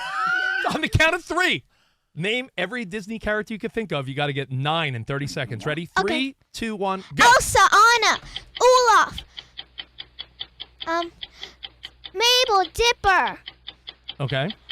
That's 5. Aladdin. Yep. Ariel. What? Woody. Ariel. Think of all the movies you know. All the movies. They need one more. It's 10 Buzz seconds. Lightyear. Buzz, that's 9. One more. Any other Ben, princess? or do Ben, what? just What? do it. Just say it. Mulan. Mulan. Was that at the buzzer? Are we counting that at the buzzer? Sam. I'll count it. All right. There you go. Over. Sorry. Oh, sorry, Sorry, Steve. buddy. They snuck Mulan in with the Actually, you know what? I Mulan think it was buzzer after the beater. buzzer. I think it was after the buzzer. The third category is baseball players. Yes, yes. Okay. Baseball. Covino, how many Yes. baseball players in 30 seconds? Wow, this is tough. You know why? Because, I'm a baseball fan, but I feel like even I'm limited with, I'm Yankees all the way. These kids are Dodgers, Mets. I don't know how much. Sometimes a little yank. Ooh, a little, yeah, okay. All right, so how many baseball players? I'm Yeah. going magic number 7. 7. Okay. 7. 7 or 6? No, 7. No. 7 No, and don't 30 say it. seconds. Don't do it. Don't do it. All right. 7. Do you think over or under, Art? I'm going under because I thought they was. When you said Dodgers Mets, they gonna name all the Dodgers, so I'm gonna go. I predict they 6, but I'm going under. Okay, under 7, 30 seconds. Ben, get on the microphone. What are you doing? He's playing with hand sanitizer. All right, let's go. Get Ben, in there. Come Ben, on. where's your radio etiquette? Come Come on. on, we're on the radio. No, People he's are like his listening dad. to this. He's just like his dad. Pay attention. No control in this kid. All right, your 30 seconds. You have to name baseball players. Starts now. Otani. Otani, I heard Lindor. Mookie Betts. Okay. Otani. Nimmo. Nimmo. That's 4. That's 4. Come on. Okay. Come on. Dodgers, Yankees, Mets, anyone. Padres, you name it. Come on. I didn't know Rich had a twin brother till I saw this video. Covino and Rich. Oh, people don't know. Rich is the third proclaimer. Covino and Rich. Joke's on you. You know there's 2. On Fox Sports Radio. Rich is the third property brother. A lot of people don't know that. Actually, the 4th, because there's 3 of them already. What do you know about the property brothers? You know there's already a property know brother? anything about the property You know brothers. there's a property brother, a third one that looks like all goth? No joke. He's like a punk rock guy. There's Yeah. 2. It almost feels like an SNL bit. If you've never looked this up, there's a third property brother that looks like the property brothers, but he looks like he should be in Fall Out Boy. And Rich is the 4th. We're live from the Fox Sports Radio studio. I'm a big fan of the Property Brothers, by the way. Good dudes. And our show sponsored by DraftKings Sportsbook, an official sports betting partner of the NFL and NBA. And right now, use the promo code CRSHOW to claim your special offers at DraftKings. Again, promo code CRSHOW, DraftKings. The crown is yours. Is it insulting? Oh, I'm sorry. Crown is yours. But and your next success. Let's talk about that. Apply now and save with no application fee through February 11th at the University of Maryland Global Campus this new year. Put your goals within reach, everybody. An accredited state university. Learn more at umgc.edu. I was going to ask you, is it insulting to Isaac Lowenkron that Monty walks in the update booth and immediately Lysols the whole place like he stinks or something? I mean, I wipe down the microphones, the counters. I mean, it's like old habits It is from 2020. not. It's everyone is sick. Bree is literally dying at home. So I usually wipe everything down when I leave and when I walk in. You treated that Fox Sports Radio news anchor little booth like Isaac's a hobo from Skid Row. No, that's you just making stuff up. That's you just making stuff up. Okay? You should see what Danny G does in here every day. Yeah, For he the producer gasses seat. with the Lysol. Yeah. Yeah, I wipe it down all the time. Yeah. Hobo. Okay. You're calling me I out have to just because I'm trying Lysol. to keep everything I have to clean. Lysol the chairs I'm going to sit in because I think about what these chairs have been through. Dude, It's honestly, been on I don't them. blame Danny G. I have a theory that the weekend people here at Fox Sports Radio, and God bless them, all very talented, but do they gnaw on the armchairs? Because Don't hate on us, weekend people. Do you gnaw on the chairs? I don't sit on that chair. I sit on Why Rich's are there chair. pieces of the arm missing? I don't know. VJ Husky got hungry. And every He's a husky. He's a dog. He's a husky. Seriously, do you get so fired up and mad they start biting on the chairs and ripping them? Steve Hartman was like, I don't get it. So look, if people treat things that way, I don't blame you for wiping No, but things down. to her point, there's like norovirus, RSV, Everyone's sick. flu, I'm not getting COVID, sick. whooping cough. It's all going around I right ain't now, doing man. It's it. all going on. I've had like tuberculosis for a few weeks. You can hear it in my voice. I'm And kidding. so, I don't have it. I might have maybe walking that was pneumonia your now. sign to Walking Lysol pneumonia. everything. Man. I even put hand sanitizer on these pens. Every single pen looks like a dog chewed on it. That's also true. Yeah, I know what who are you doing? does that. They're pens for all of us to use. Don't put them in your mouth. Yeah. He will go unnamed. He will go unnamed, but I know who People, we work with gross people. They chew on the armrest. They chew on the pens. We work with canines. And when you think about we work on radio, so people just spitting everywhere, shouting all day. Covino and I are both pen chewers. Yeah, I'm you're not a chewer. gross. I'm a pen. I do put the pen in my mouth. Yeah. But you know what? I'm like, when you guys all have these terrible germs, I'm the guy that would. I lived in New York City most of my life, going to work back and forth. You put your hand on a subway handle, and then you lick your end palm, up like huh? you end up like biting your nail and licking your finger. I have gained the immunity of like if there's a zombie virus, I'm surviving. Is what I'm saying. You're not that guy anymore. You're in LA. Yeah. It's not like that. Soft out here. You're soft. Yes, like the rest of us. This is possible. Hey, you know what? We have limited time, so maybe we push this Giannis story back to tomorrow. Maybe they'll boo him more in Milwaukee, and there'll be more juice to this story. I think he's saying the right things just to save face. Like, no, I still want to play here in Milwaukee. But when they're booing him and he's booing them back, that's not a good look. I think this relationship's done, and he'll end up somewhere else. All right. Well, listen, hopefully by the time we talk to you next, Fred Warner will give everyone the thumbs up, and Kyle Tucker will be a New York Met. We could all dream and hope, right? And tomorrow we do a little show and tell. More reason to check us out at Covino and Rich FSR on YouTube, and hit us up at Covino and Rich on social media. We'll see you guys mañana. Until then, enjoy your Wednesday. Arrivederci, baby. See you in the promised land. Goodbye, guys.